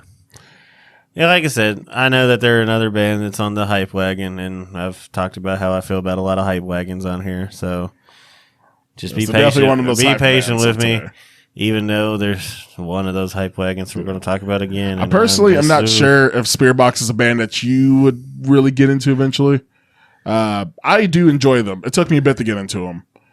This song in particular, I'm not dumping them in the trash yet. Like I said, there was enjoyable parts to the song. They're just kind of teetering on the edge. It's just like I said. I think I'm really just trying to dive into and evaluate why. I don't want to just like with the new bands, especially. I don't want to just hate and just not have like anything to back up what I'm hating on. Like that is true. I'm trying to have well thought out thoughts as to like what my problem is with it, and if I can work through them, I want to. I would say I do enjoy this track, but it feels like this isn't the strongest track they've made. It feels more like an Eternal Blue B-side. But it is enjoyable still. It's something that like I'm not going to hate hearing when I hear it played. But yeah, Spirit Box, The Void. Can't say that about this next one. Yeah, Spirit Box, The Void, that's it for that one. This next one, we've mentioned him a little like in passing earlier, but Aaron Lewis is a douche chode. Yeah, guess who's back? Aaron Lewis is a wank pheasant. Stained has returned. Aaron Lewis is a goddamn peckerhead. I fully agree with every one of those statements. Stain's newest song, Lowest in Me. I think this is the first single they've released since... Aaron Lewis wishes he was a ward on Kid Rock's ass. I think it was 2009, 10. I didn't bother to look up when their last album was. That's bad reporting on my end. But I do know they are currently on tour. They don't deserve good reporting. Fuck Aaron Lewis. They're on tour with Godsmack right now, either right now or soon. I forget when. No, Aaron Lewis is standing around. Oh, no, it's in July. Godsmack. It's in July when they're doing that. Aaron Lewis is standing around being a lazy prick on stage with Godsmack. They haven't officially announced a new album yet, but there's rumors that there is going to be a full album coming out soon. I heard the news got lost in Alabama. Oh, Alabama. But Lowest in Me, I think you've already made your thoughts known about what this track's going to be. Aaron Lewis is the lowest in me. Yes, indeed. Oh, shit. Yeah. Lowest in Me. Do you have any deeper critique of this Fuck track? Aaron Lewis. I say fuck Aaron Lewis as well, but the song for what it is actually pretty solid. Fuck you, Dante. Out of the butt rock everything, I fucking hate Aaron Lewis. Aaron Lewis is a giant douche toad. He's can go suck Trump's ass for that he wants to do and all that. But for what he does, when he's withstanding, I don't know about his country shit. I haven't listened to that. It's probably poo-poo water. But as far as if you enjoyed Stained stuff in the past, the heavier side of Stained, then this is something that you may also find enjoyable if you can get past the point that Aaron Lewis is a giant douche canoe. It has solid riffs. It's got decent enough production on it. He still has the whiny voice that if you hate Aaron Lewis's voice, you're not gonna like it anymore on this track. I'd rather shit in some white tighty whities and live with that Stained instead of this Stained. Oh god. Yeah, but if you've liked Stained in the past, you Kill will probably yourself. This song. Basically the song isn't gonna change your mind. On your opinion of Stained. But if you enjoy Stained, you will enjoy this one. I think I'm infertile after listening to it. This track, I enjoyed the riffage. Mike Mushak is a solid guitarist for this alternative metal style of music that he does. I think he also might be the guitarist that's working with Adam Gonte and Saint Asonia, actually, now that I think about it. San Antonio got some big old women, Kenny. But yeah, Lowest in Me is not going to change your mind on your opinion of Stained. If you like them, you'll like this. If you don't like them, you're not going to like this still. I'd rather eat Raisin Bran every morning for the rest of my life David is a man of many than quips. listen to Aaron Lewis. But yeah. I'd rather listen to the new Metallica record 800 and more times in a row than see Stained live ever again for one song. Fuck that lazy sack of shit. I believe David has made his thoughts on this album. I don't have a microphone. Why are y'all talking over me at my concert? I'm not sure if you're going to hate this one or the next track more that we have to talk about, because we have two ones that are probably going to be neck and neck for your least favorite of this week. No, Stained automatically wins. If Stained's going to win anything, it's my bottom bitch award. Bottom bitch award. Hey, some people like being bottom bitch. I'm mad I even used the word award and Stained in the same sentence, even though I'm talking about it in a negative connotation. Oh, man. Well, I think that our thoughts have been made known on Stained and their newest song. I'd rather clean dog shit off my shoe with my toothbrush and then use it afterwards and listen to Stained again. This is going to be some quality sound bites later. Jeez. But, yeah, Stained. Next song. A band that if you listen to anything remotely in the rock realm, and possibly if even you've listened to this podcast at all, David's first episode, he made his thoughts known on his band, and had some hate from his opinions. And what's great is that opinion almost stands more now after this song put out. Oh man, this Sleep Token is who we're talking about, by the way, with their new song DYWTYLM. which stands for a phrase that is said in the song, "Do you wish that you loved me?" No. Well, I'm trying, but your band just increasingly makes it harder and harder. This is the 6th single released from their upcoming album, Take Me Back to Eden, that is coming out on May 19th. I think this has to be at least half the album now that has been put out in single form, which are taking a very modern approach to the releasing of this record. They had some viral singles that were released back in January, with The Summoning being the biggest of those, which took them from a barely mid-sized level band to fucking arena headliners selling out every fucking where now. Going off Spotify numbers, before their first single of this year came out, they were around the 200,000 mark, and now, last time I checked, they're at 1.8 million on sole Spotify monthly listeners. They're selling out the mid-sized venues that they have everywhere. They really should be playing sheds at this point, but probably looks a lot better to have sold-out venues everywhere. And this newest song isn't even a rock song. It's not a metal song. It's not a rock song. It is full-on, no guitar at all, pop, straight up pop, and this is going to be an acquired taste for the rock fans. I'll say I'll appreciate it only from the standpoint that it completely is out of left field compared to everything else we've heard so far. Yes, this one, but it's not good either. Similar for it's not me, bad. I mean, I don't know. For me, it's a similar critique to a lot of the other stuff I heard from. Basically, it's like, I like the ambition of what they're going for, but I don't feel like the pieces are all put together in the best way. The guy has a really good voice. Has a voice made for the style. Vessel is the frontman's stage name. And he definitely has a voice that can work with the style very well. He has that adult contemporary Hozier-esque, trying to fuck you with my words type of voice that he has. This is essentially baritone Chino Moreno, essentially. If I was on a desert island with a gun and the choice of the Stain discography or Sleep Token's little discography, I'd probably shoot the Stain record like 3 times. Wait, how many bullets? I'd put on the Sleep Token record and contemplate mortality, and then probably shoot myself.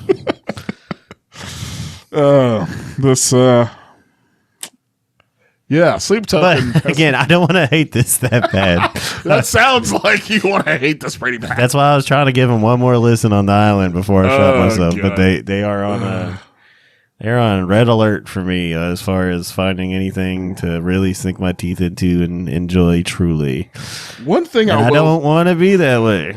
Again, just because everybody's on that. But it's the same as Spirit Box. Like, I don't want to hate any of what's like the forefront, but here we are, hating the forefront. These are the bands that are the feature festival headliners in another generation. But again, if I get 10 years down the road, it might be some really good shit. It's just living in the moment right now. I'm not maybe because the direction's only going to get worse. Yeah. All this new music making my head hurt. Something I will say, though, that I feel like is pretty cool with the releases that Sleep Token has done so far, which every song being so distinct from each other and trying something a little bit different, even though they've released at least half the album so far before the album's even released, it does make me curious about what the rest of the album is going to sound like, because if you've released half a record and all of the tracks are this different, that means that the other half of the album should be, hopefully, just as different going forward. So there's a lot of stuff to dive into when that comes out. We'll surely have to have a full album talk when that album comes out, to David's chagrin, I'm sure. When we have to cover the album as a whole. We got... Yes. My chagrin is chagrining. That comes out the week after Vista Riffs, actually, the following Friday. Oh, so I get to be happy for a few days. You get to be happy for a week, then on Friday, Take Me Back to Eden comes out. Good. And that'll be a kind of a mandatory talk with how big Sleep Token's gotten. Yeah, I'll go hit up the gun shop. I have no access to an island. Don't worry, y'all. But yeah, do you wish that you loved me? I'm just going to call it by the full name because saying the acronym is dumb. That song, it's full on pop. It didn't stick with me very much. I had to say so myself. But yeah, it's not changing our opinion of Sleep Token anytime soon. Going on to... If anything, it makes me like Aaron Lewis less. Aaron Lewis less. Because everything makes me like Aaron Lewis less. Well, joy for that one. Shit, I think I'd rather listen to Ted Nugent every goddamn day of my life. Outside of like his classic hits. I'm sure Aaron Lewis calls fucking Ted Nugent daddy. Oh, he probably does. Probably loves him some Ted Nugent. Oh, daddy Nuge. I listened to Ted Nugent's last record he put out like a year or two ago. It wasn't good at all. I would not imagine. He put it out just like I just saw that it was on the release list of stuff coming out. I was saying like maybe I'll give it a fair shot. I made it 3 songs and I couldn't do it. Did not put you in a stranglehold? It's not. There's no stranglehold shit at all on that record. It's just. I don't give a fuck. He can be as racist as he wants. Stranglehold's a banger. I'm sure he said something. I just can't think of anything particularly. I'm sure he said something. Let's say dumb. Yeah. I don't know if he said anything. He said a lot of dumb shit, but I don't know if he said anything particularly. I know he likes talking about some like, hey, underage girls are cool. Oh yeah, I think he married one or some shit. He had the song 16, or was it 13? Yeah, but I hate getting into that because fucking like Motorhead's got a song called Jailbait, shit like that. Yeah. But again, different time. I hate doing that shit. Yeah. Because again, if I'm fucking the biggest rock star in the history of the world in the late 70s, am I checking IDs? I don't fucking think so. Yeah, if it did, you were responsible enough to be alone and on my bus? Okay, sorry. Moving on from whole Sleep Token, wait, how do we get from? I'm just saying, I'm not checking IDs, bro. I'm not checking IDs. I don't even know how the fuck we went from Sleep Token to Ted Nugent. That was I was talking about Aaron Lewis again. That's right. That fucking ass pheasant. This next one is from Beartooth with their new single Sunshine. Beartooth is currently on a co-headline tour with Trivium going through America with Archetypes Collide and Malevolence as support. How much do you know about Beartooth there, David? How much do I know? Yeah. Have you listened to any Beartooth before and are aware of who they are or anything like that? If you're around a bear, you're supposed to act real big. Not the same type of bear. Although Caleb Shomo can be argued to be a bearish man to a degree. I mean, the song was fun, but also bullshit. Fun, but bullshit. I didn't want to like it, but I was like, yeah, this is kind of fun. Yeah, Beartooth is a band that I've been trying to like Beartooth because they do have a lot of elements that I like. The main man of Beartooth is Caleb Shomo, who you might recognize as being from another band from our youth that you didn't like, I already know, called Attack Attack. He was the keyboardist in Attack Attack, which in the music video with Stick Stickly, very famous for the crabcore thing. He was the keyboardist headbanging in the back. He was the chubby kid in the background, like headbanging back then. I'm still baffled to this day that the term crabcore is like legit. Yes, he is partly responsible for the crabcore thing. He was just the keyboardist before Austin Carlisle was the vocals back then. But at least it was very entertaining. Yes, but he lost a bunch of weight, got hot, and then started writing songs about alcoholism and depression, but in very melodic, happy hardcore. It's coming. Dave Laving's going to turn 42. They have 4 albums out. I liked the first and third albums they did. Their second album, they started going really strong into a radio hard rock direction. Until they went to a nice mixture of their hardcore and hard rock with their third album, Disease. But then they released an album about a year or two ago. Possibly. I think he was talking about alcoholism being a disease, though, on that. He probably got something while he was fucked up one night. But their last album came out either last year or the year before, and none of that album stuck with me, sadly. Maybe Beartooth's about a bad blowjob. Jesus Christ. Yeah, maybe. I don't know where the inspiration for Beartooth came from. She hit me with that bear jaw. Nip my dick all the shit. But yeah, Beartooth Sunshine. This track, I think this one's a grower on my end. Like at first listen, I was I like the heavy parts, not so sure about the melodic parts, but then on the more recent listens, it's been, okay, this is actually, I know that fans of the band should love this song. For me personally, it's solid. It's bullshit. They're adept enough at like the melodic and the heaviness to make this a pretty solid track. There's no announcement of a new album. I believe this is just a standalone single because they're putting all their merch surrounding just the single track Sunshine. They have a whole lot of yellow t-shirts and yellow logo stuff with their brightly colored logo and yellow and stuff they have for this artwork here. But it is a pretty solid track. I'd say that it is enjoyable enough, though it's not one I'm going to be thinking about within another week or so, I would say. I do like this song more than most of the last Beartooth record they came out with, though. So it sounds like they're back on an upward trajectory, and I'm starting to think that Beartooth is going to be one of those bands that, like, they release an album I like, then they release an album I don't like. They release an album I like, they release an album I don't like. Similar trajectory to Ghost for me. Although I like Ghost overall a whole lot better. Because Ghost had an album I liked, album I didn't like, album I liked, album I liked, didn't like, back and forth type of thing. So we'll see if Beartooth is releasing any more singles this year. If there's any ramp up to a new album that is coming out, though I think it'll be a while because their last album, I feel like it did not come out that long ago. And don't leave your food out while you go camping.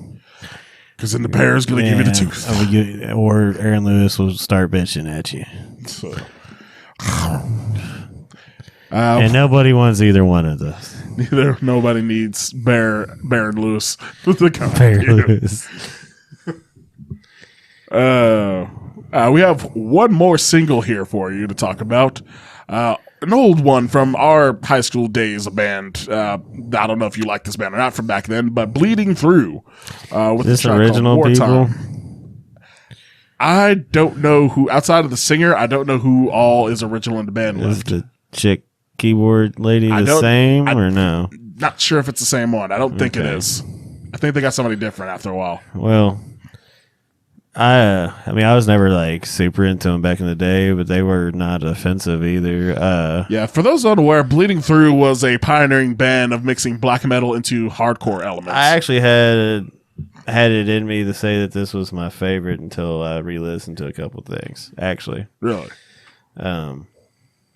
But I also didn't get the second listen through on this. You know, actually looking at this list of singles, I can see that being your favorite one. Yeah, I think I'm going to give it to the Foo Fighters just because of the cool-ass little... like I said, there's something cool in that song, and I can't quite... I tried to describe it earlier. We're such good reviewers. I mean, fuck. We don't know no damn music theory. Things go boom, things go loud. Turn it up.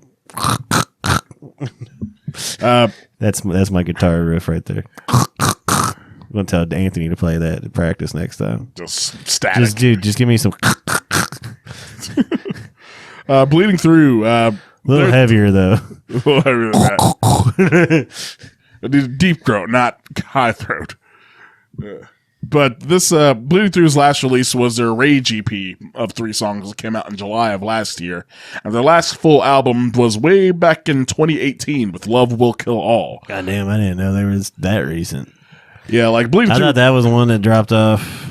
I mean, if I would have had to guess, like, I would have said like 2012, 2013. But. There's been some gaps in between their albums. Like they, after a certain point, they switched from being a full-time band to just being part-time. So they're not touring as heavily as they normally would. They're just making a few festival appearances and very short, less than a week runs on their touring plans. I may have seen them, but I'd have to look through the archives. That's possible you have. I think they played on like some big festivals, some big tours. They definitely did back in the day. I think they might have been a year off the Ozfest I went to. I think they might have been like the year before or the year after, but I'd have to look. Like I said, it kind of took me back to that time too. Like it's a pretty standard track that sounds like that. They kind of have like the early 2000s melodic metalcore sound mixed together with a lot of black metal and symphonic elements, which was not a lot of bands did back in the day. It was like them and what was that one band? Fucking the one with the ninja themes and shit. What's their fucking name? They were like the only band mixing together like symphonic shit with like metalcore. the ninja themes. You're talking about Winds of Plague? Winds of Plague, yes. Samurai? Samurai. Winds of Plague. On that 2004. What year was that they called? I don't remember. On that 2008 shit. I saw them at the Karate Building in Nicholasville. The Karate Building. And I was scared for my life the whole time. I'd imagine they probably get real violent. But yeah. What time did that come out? I think that was about 2004 or 5. 4. Yeah. 5 sounds about right. But 6 sounds righter. But it was basically just those two bands in the metalcore scene that were like trying to do like symphonic shit, which I thought was pretty interesting, mostly because of the vocal styles they used. Because like Bleeding Through had like a symphonic black metal thing mixed in with their metalcore. Shit. Oh, it's 2008. I thought it was on that 2008 shit. Yeah, that's what I thought it was. Them and like Winds of Plague, like they were both trying to do symphonic stuff, but they had like straight up like raw, dingy, hardcore style vocalists that were like not stuff you hear. They were not septic flush or anything of that nature. It was just like kick your neighbor's ass, do a spin kick in their face, but we're gonna put like synthesizers over it. It was quite. The early 2000s was a wild time for heavy music. People were just doing whatever the fuck they wanted in those days. It's like, just put some black metal and keyboards over a metalcore track. Sure, let's do it. And now that's what everybody does. It's like now it's normal. That's how innovation happens. Yes. Which I don't know how much of these like new crop of bands really give those older bands credit like that for being pioneers of that. Well, it's all debatable because who'd they get in on? It's like, are you influenced by Meshuggah, or did you get influenced by everybody that was influenced by Meshuggah? It's like, are you Meshuggah metalcore or are you at the gates metalcore? I mean, even if you look at like thrash bands, they usually have like a family tree that stretches back to one of the big four, usually not two of them. Yeah, like your Havocs came from the Megadeths, your Warbringers came from the Slayers. I'd say your Lich Kings and Municipal Waste definitely more Anthraxy. Definitely more on the Anthrax side of things. Evil and shit like that, more like Metallica. Classic Metallica, for sure. I guess we're getting to that too eventually. Yeah, that's like the next thing, actually. Yeah, I'll wait before I go into that opinion. Yeah, well, we pretty much said all we got about Bleeding Through. I enjoyed this track. Yeah, it was solid. It's not like, this is more of like a solid thing. Not the greatest thing I've heard from them, but it is solid. I always enjoy Bleeding Through when I hear them, and it's cool that they're still being active to a degree all these years later. I'll give it the silver medal of the week, I think. Silver medal. So your number one, you're saying that one was the Foo Fighters? Yeah, like I said, there's just something about the chord switches, and like I said, the way it kind of goes from what sounds like going to be kind of like a kind of upbeat chorus type thing that goes into a little more of a dreary type thing. Yeah. They have like a mixture of the upbeat vibes with the sad vibes on that one. Yeah. And I hate saying it because it's the Foo Fighters and it's not like they need the rub.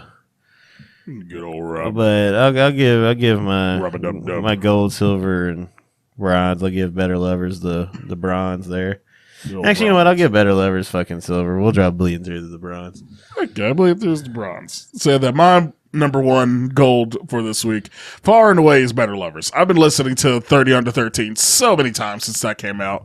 I was so excited when I saw that news drop, and I immediately listened to that song. I've listened to it at least like 20 times this past week since it came out.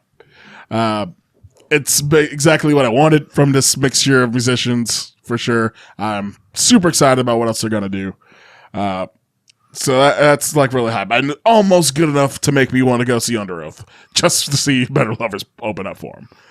But as far as like a silver and bronze for doing that now, because we do have a decent number of singles this week, if I'm going to give a silver, okay, this isn't actually my second favorite track, but I do respect the Foo Fighters track the most because I think objectively that's the best one besides After Better Lovers. Yeah. Because given it's like what Foo Fighters is known for doing and what they're good at, but what they're good at is better than 90% of the bands out there half the time for like each one doing their own thing. Foo's got their shit down. The Foos definitely have the shit down. And for a bronze, I almost want to give it the Beartooth, but It's not a bad one. yeah, like Beartooth. Yeah, the Beartooth's not trying to want. Beartooth's gonna be right out my Yeah. 3, but I mean by a fair amount. I feel like I enjoy. That's one. I think the more I listen to that track, the more it's gonna grow on me, and I'm gonna like more. It has a mixture of things I like. I thought about giving it the Spirit Box, but Spirit Box has done way better than the Void. And Sleep Token and Stained are rubbing dicks on the bottom, but Aaron Lewis is bottom bitch. Aaron Lewis is definitely bottom, but And, Vessel is just sticking his big old vessel into Aaron Lewis's rear end. And like I said, Spirit Box, I'd like to give more of a shot. Hey, just all in all. Since I know like that Rotoscope EP from like last year was like phenomenal. Well, okay, maybe phenomenal is too strong a word, but I did enjoy it a whole lot. It made me very excited for the future of what they're going to bring. I'd say if you're hyping something up to me, it's like it kind of sucks, but check it out. Yeah, Spirit Box, like basically when they have a full record come out, especially with Josh Gilbert with them now, because that's a huge get. That's such a huge fucking get. Like the guy that sang on some of the biggest metalcore choruses, like that are well known today, is in their band with another awesome vocalist in Courtney LaPlante. So I want to hear some back and forth. I want to hear some harmonies between those two. They need to utilize him to the full extent because that's quite the talent to get. It's almost like a supergroup in itself. Supergroup in a band that's just established. But yeah, very excited for that one. But before I can't wait for my audition to join Stained. But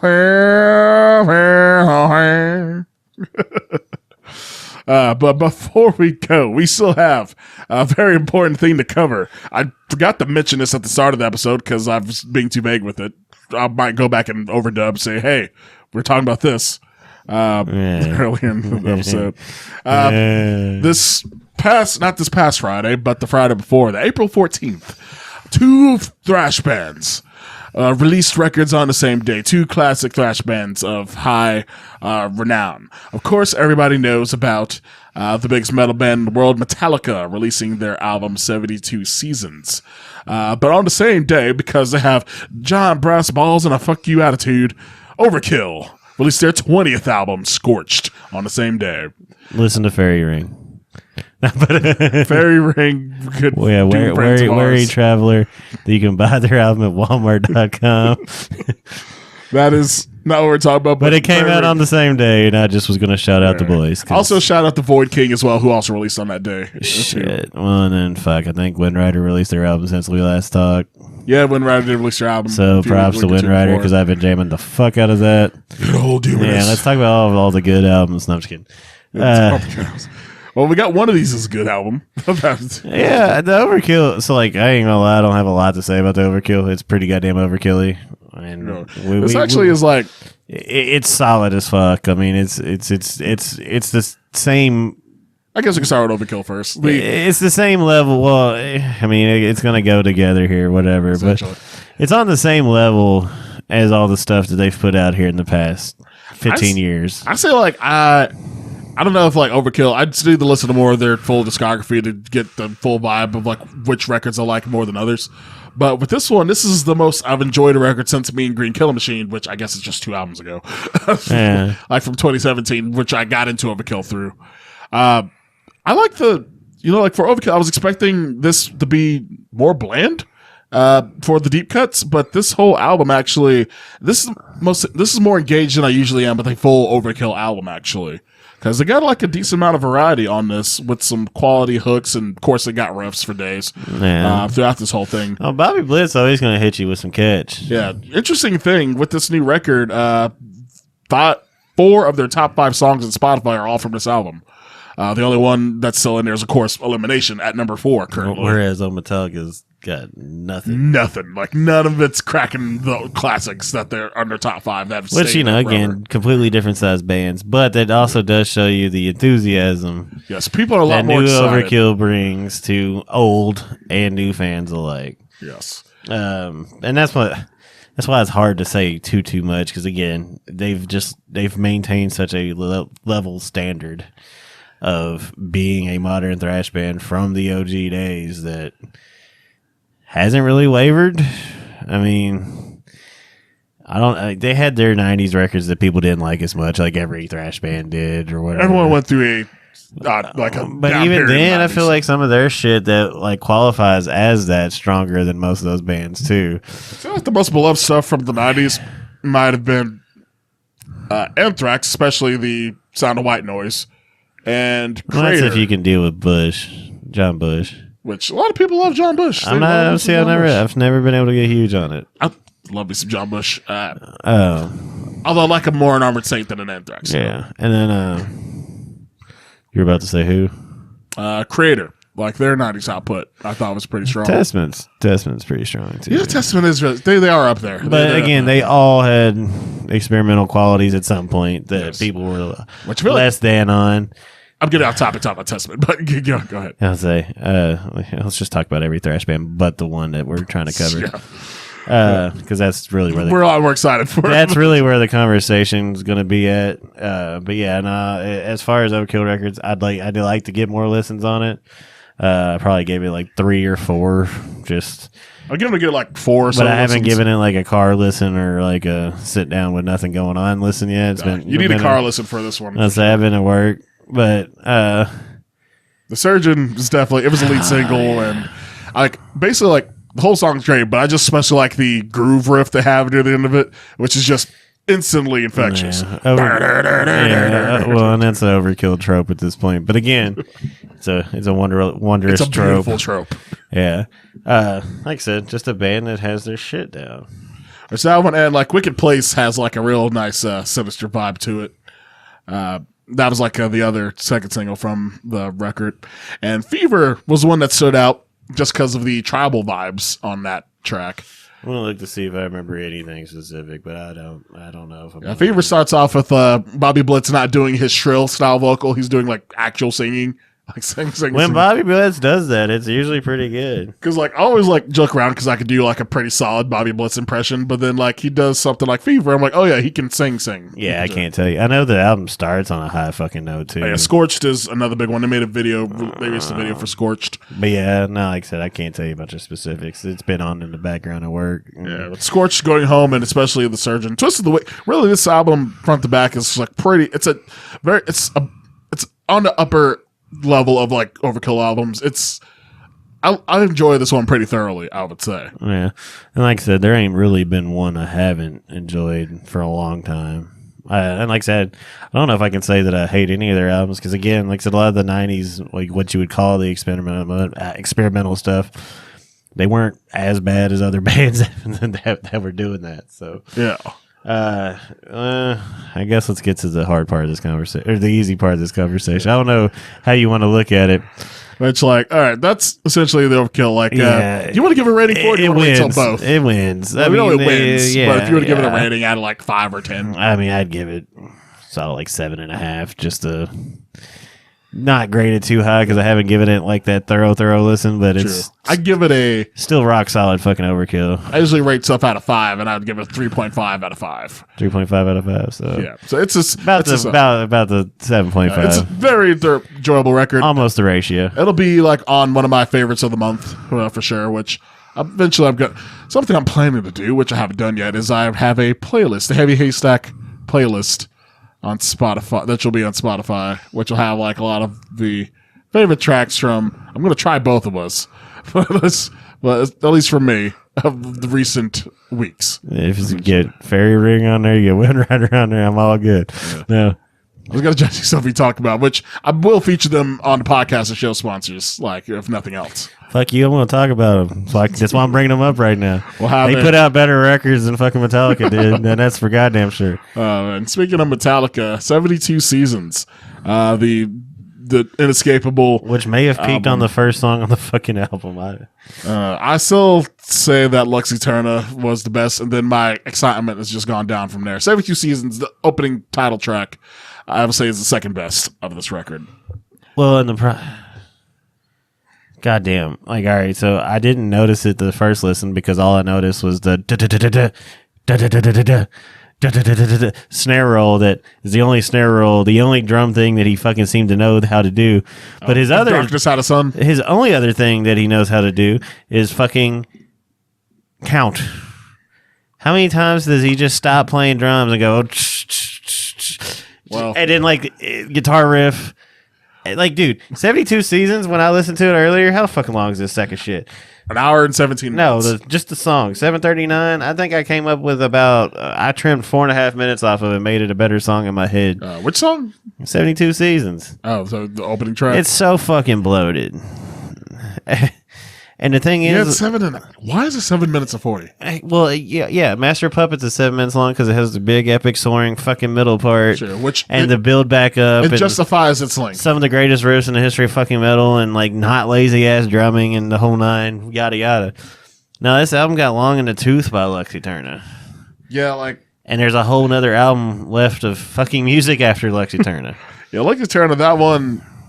Basically, when we first had this album announced, they surprise announced it, and Lex Eterna was the first single. I was excited at first because Lex Eterna was a great first foot forward. Well, and what makes me sad, honestly, about listening to this record is how good James Hetfield is as a rhythmic guitar player with no fucking foundation to write upon.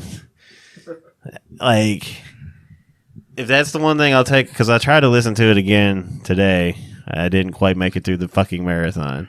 It's a long ass. But when I'm listening to it, I'm like, fuck, dude. Like, if there was a drummer that had any goddamn imagination, that had any ability to be imaginative, I ain't gonna lie, and this is the first time I've ever fucking thought this.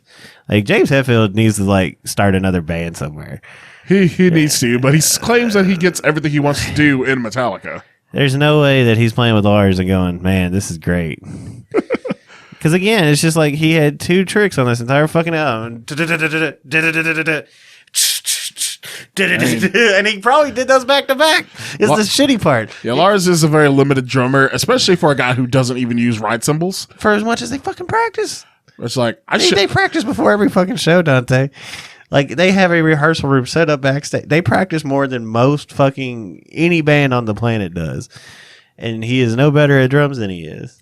It's weird. He's had 40 and again, 40 years? If he supplemented the lack of ability with imagination, which he used to have. Yeah. He used to make the most of his like skill set, limited as it is. But it's just like when you have a 7.5 minute songs and there's like one drum trick or two drum tricks. Like he used to get like what was the number one thing we say when we have a long repetitive song? Is it's up to you now to make it interesting, Dante. Yes, you got to make it dynamic. We make it no bones about it. Like this becomes a drummer song too. And with a song like 72 Seasons, it's 7.5 fucking minutes long. It is on him to make it interesting. Yes, which is kind of sad because like, and it's on Lars is responsible for the arrangements of these things because like that's usually the contribution to the band. That's his good side. But with this album, there's like a lack of any level of self-editing on this at all. Like there was like long songs on like earlier Metallica albums, but they were also 8 songs long of no filler. And there are parts and riffs again because, like I said, I think the James performance is fucking phenomenal as far as just guitar playing. I feel like his playing is good, but the riffs themselves are kind of lacking. It's either that or the song's just too long. But that's what I'm saying, Dante. Like if you have a drummer that has any fucking like wherewithal to evolve those parts, like that's the thing, is like repetition ain't bad if you got. You do need like a lot more variety to like keep the things interesting. There's some great songs out there where like one member of the band is doing the exact same thing the entire time. Yeah. So it's all about how you construct around that. And I'm just saying, when you got somebody who is arguably the best at a single technique in the world, and he just has a drummer that can't. Because again, think about the technique is based on precision and tightness and all this cool shit. And it's like when I saw a podcast interview with Mario Duplantier that like James asked to jam with him. Yeah. And I'm like, why didn't he kick Lars out right the fuck right? And it's like, this is what you could have. Dude, yeah, he's like, well, all right, sorry, Lars. I really want to like. Does they have like their jam session available? I don't think it's available anywhere. But I would love Mario to hear. talks about it because Mario was kind of freaked out by it. He's like, oh god, it's James Hetfield. Yeah, like what if I fuck up? Because like, whatever. You're good, bro. but yeah, and he got to play on Lars' kit, which is even cooler. Whatever. It's like, where's the right symbol? But I just.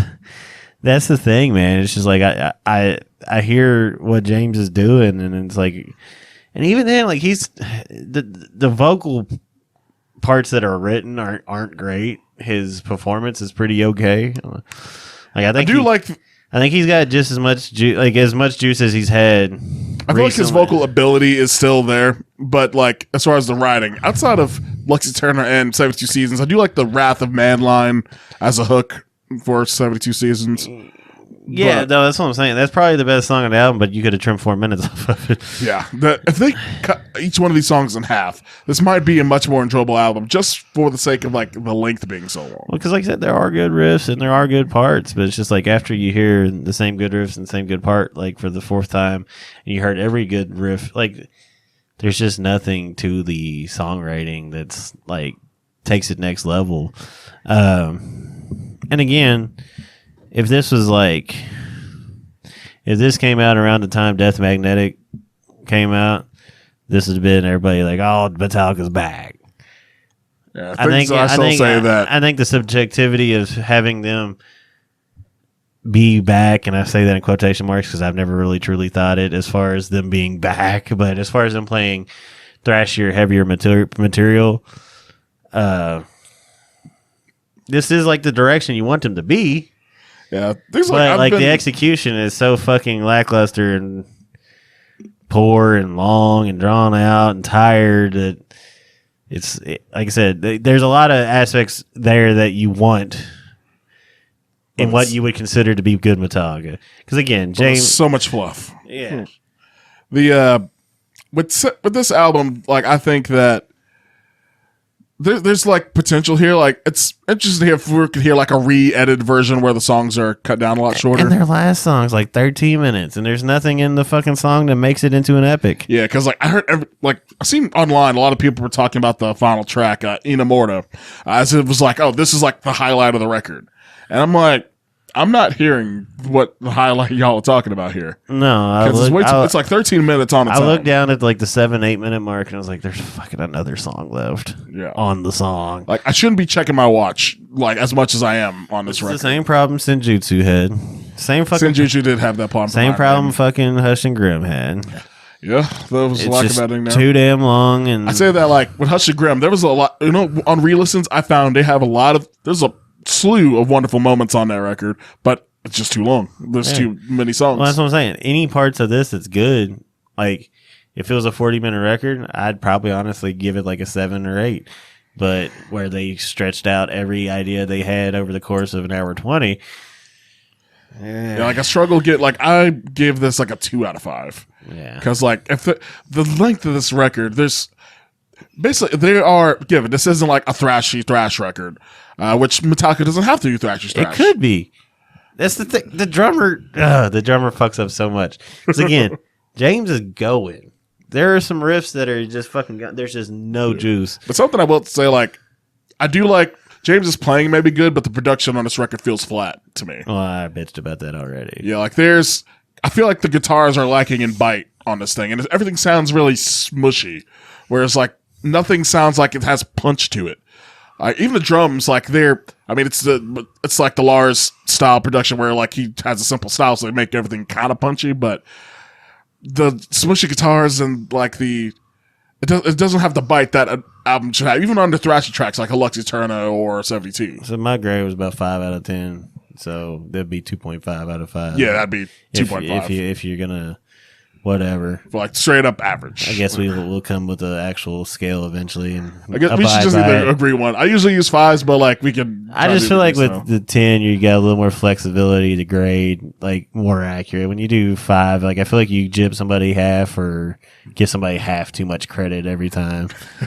Like just my general rule, like because I saw a lot of like Revolver like on the 5-star scale, and they like give something like 2.5 stars. That I thought was great. Or they give something like 4.5 stars, or 3.5. That I was like, this is fucking rubbish. So I always felt like it was like 0.5 off. So I always extended out this 10 just because, like I said, when you do the 0.5s or whatever. But like I said, if I did it on 10 scale, and like I said, you cut 40 minutes off. That's the fucking thing. So much. You cut 40 minutes off. It's a 40-minute fucking record. That would be that is bad shit insane to even say. But yeah, that is Lux Eterna. It's not Personally, I like Saint Anger better than this record. You cut a album off this album, it's the length of an album. It says like they said the last album was a double album, but they didn't say this one was a double album. But it's the length of a double album.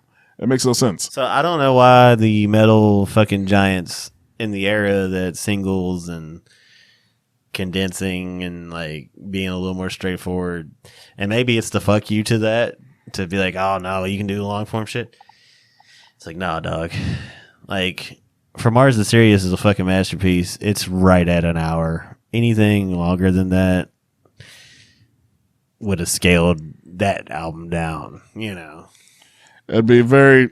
Self-editing goes a long way with making an album enjoyable. Essentially, especially if you're any type of hard rock or metal, brevity creates a sense of immediacy. Well, I remember when Poor Man's Doom was like 13 minutes long before we cut out a lot of shit. Yeah, we had to cut out that extra solo. That was a good best move, cutting out that second solo. Dude, yeah, because it's a quick 8 minutes after you edit it down, but yeah. Yeah, we were getting a little bit too big. We were pulling a Metallica ourselves on that one.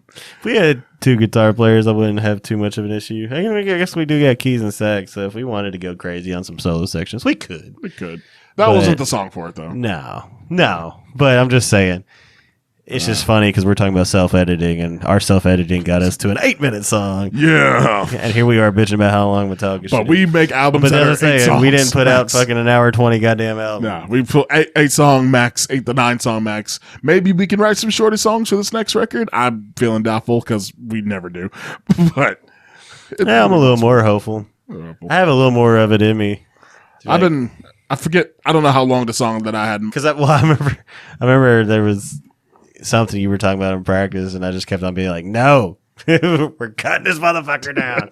Because you were like talking about adding something. I don't know if it was the new one or like one of the other ones we started working on that we're not like fully finished. But I do just remember being like, Dante, you're the one preaching to shorten the songs. And you're trying to add shit. Just, no. I know we talked about that. I can't remember what song. I don't remember specifically what it was, but it was funny that it was just the way the roles were reversed, because you're always like, we need to have shorter songs. And I'm over here like, I'm trying to cut parts out, Dante. Like, what are you fucking doing? But yeah, like because that song's still long as shit too. Yeah, I think it was the cycle. Because we had like a few weeks where we were like kind of back and forth on how long, and Anthony added a bunch of shit back in. Yeah, he did. And it was like, no. And then like we cut it back down to about 5.5, 6 minutes, whatever it is. How long it is? Well, how long is that South Carolina video?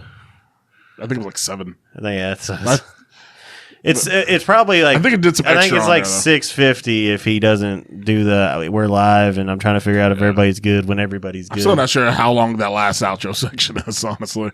We've been winging it on stage in the past bit. That's because Anthony's a fucking dick.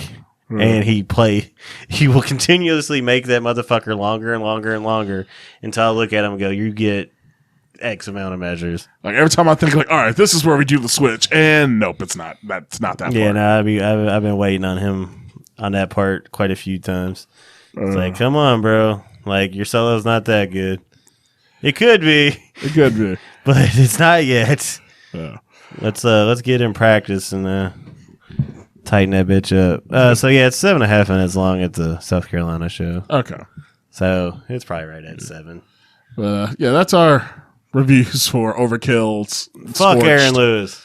Our reviews for Overkill, Scorched, and Metallica 72 Seasons. I forgot to talk about the new album releases, but there's not too many major ones to talk about.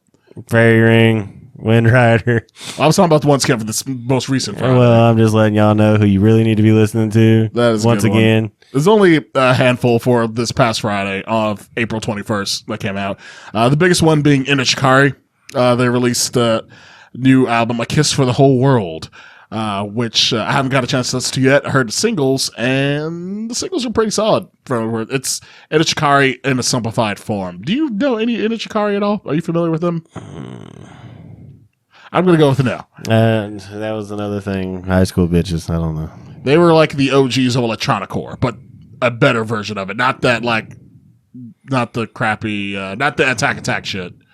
Either way, I'm. Inishikari came with the Funeral Doom Titans. Bell Witch released the first Just witch again. There's a lot of witches. This is one of the bigger witch bands, though. And I feel like Bell gets used too often now, too. But well, Bell Witch released the first album of a 3-part series that they're doing. what a bunch of fucking nerds. I'm just kidding. Future Shadow, Part 1, The Clandestine Gate. This is a 1-track album that is an hour and 23 minutes. They are Funeral Doom. This is what Bell Witch is known for. Their last album, which was a huge witch. It was a huge witch? Oh, God. I don't even know what word I was trying to say there. A huge, popular, it was a popular album. Okay. A lot of people talked about it. I don't remember the name of it. It was like Mirror Bell. I don't fucking know. I just saw that album art everywhere, which sadly the artist for that album art died recently. So waiting on Megadeth to pay him. I'm just kidding. Megadeth can't have album art that cool. Right. But that album was like 2 tracks and it was like an hour long. But this one's 1 track and an hour 23 minutes. I have not worked up the nerve to listen to it yet. I've finally liked a Funeral Doom band with Ahab. Like I finally found a Funeral Doom band I liked. So maybe I'm a little more prepped to give Bell Witch a try now finally. But I don't know if I got an hour 23 to spare. Hopefully I like their hour 20-minute album better than Metallica's. At least you know what you're getting into going in. That is true. Speaking of Metallica, Jethro Tull released a record. Rock Flute, I guess is what I'm assuming that translates to rock flute. I had no idea that Jethro Tull was still around. Neither did I. I didn't know that was the whole thing. But it's like a legit studio album? Yep, Rock Flute from Inside Out Records. I haven't listened to it, so it's there. Jethro Tull. Here to haunt Metallica a week after their release. Once again. We're always close. Oh, man. We never go away. As Everything Unfolds released an album called Ultraviolet. I know I listened to their last record, which was a interesting mixture of post-hardcore and metalcore, female-led vocals. It's cool shit. Dawn of Ouroboros with Velvet Incandescence on prosthetic recordings. No idea about that record, so I can't give you anything on that. Texas Hippie Coalition, who I forgot still around. Pissed off and mad about it. Pissed off and mad about it. Pissed off and mad about it. 400 pounds gonna sneeze off. They released a new record called The Name Lives On. On M&R. Shit's just embarrassing. Yeah, I haven't listened to that record at all. I'd rather listen to 10 hours of that than Aaron Lewis, though. Not planning on listening to that, I don't think. Piss off, mad about it.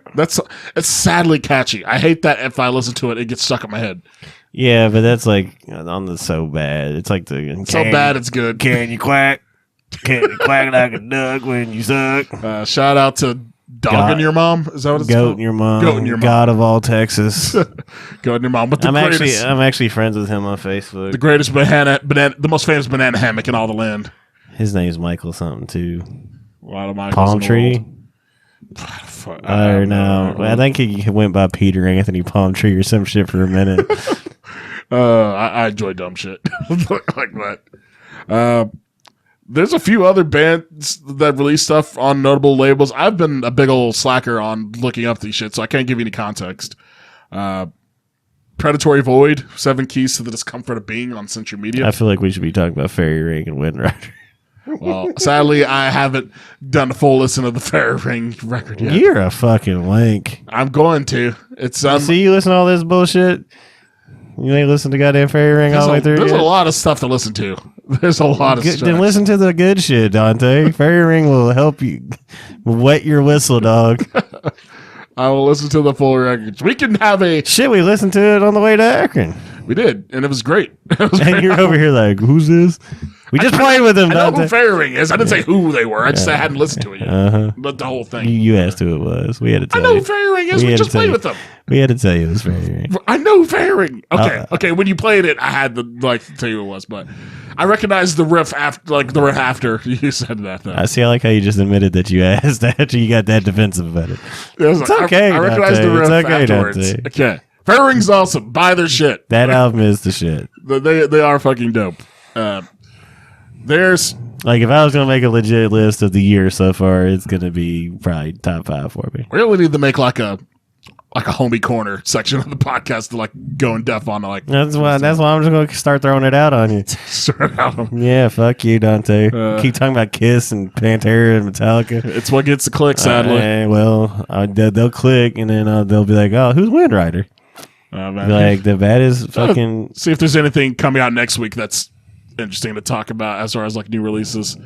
Fucking Enforced. They're coming out with an album next week. And Spotlights. I like Enforcer better. Enforcers, it's good old thrashiness, trying to pick up the mantle of where Power Trip left off. Crown the Empire. I don't like Crown the Empire. Why am I acting like I'm excited? Metalcore band that I don't even like, so I don't even like it either. Cradle of Filth's Trouble in the Double Lives live album. There's that. Yeah, all I want to hear is Danny Filth live. So there's Enforced. That's what you got to look forward to next week. But as far as this week, none of these are the bands that are super notable. Look up, Google it, people. Google what comes out. Fairy Ring and Wind Rider. Yes, but this podcast has gone on too long. Thank you all for listening to this latest, very sloppy iteration of the Heavy Haystack podcast. How long did we go for? We're at 2:02 right now without the song added. Without the Guillotine AD song added. Yeah, damn, we didn't even have that much to talk about. I must have missed doing this. Yeah. We did have the Metallica album to talk about. We were at about hour 30 before that, which is pretty solid. But, yeah. Thank you for listening. You can follow the Heavy Haystack on all the socials. The Heavy Haystack on Instagram, the Heavy Haystack on Facebook. Or if you want to leave a comment about the show, you can send it through Spotify or give us an email at heavyhaystack@gmail.com. It's your email, dummy. It's been a while. It's been a month since we've done this. I'm out of practice. It's been so long since we've done this. The next episode will be much tighter. It's probably still not going to be about Dillinger Escape Plan. Quit promising these people things. We have no shows except for May 13th. We can get it done. I got hemorrhoids. You always got hemorrhoids. Yeah, pains in my asses, aka my bandmates. But that's all we got for you this week. Email the podcast, tell us what you liked about the show or what you hated about the show. Leave a 5-star review so that this podcast can get out to more people on your Apple Musics and your Spotify's. Go Hassler and Lewis on Twitter. But until next time, on behalf of us, please add us on everything. Yes. Fuck Aaron. Follow David at Dr. David Dorito on Instagram. David Andrew Langley on Facebook if you want to be real friends. I'll even talk to you. He will talk to you. He will chat you up. He's a chatty Cathy. But until next time, peace, love, music, and we'll see y'all on the next episode. Deuces.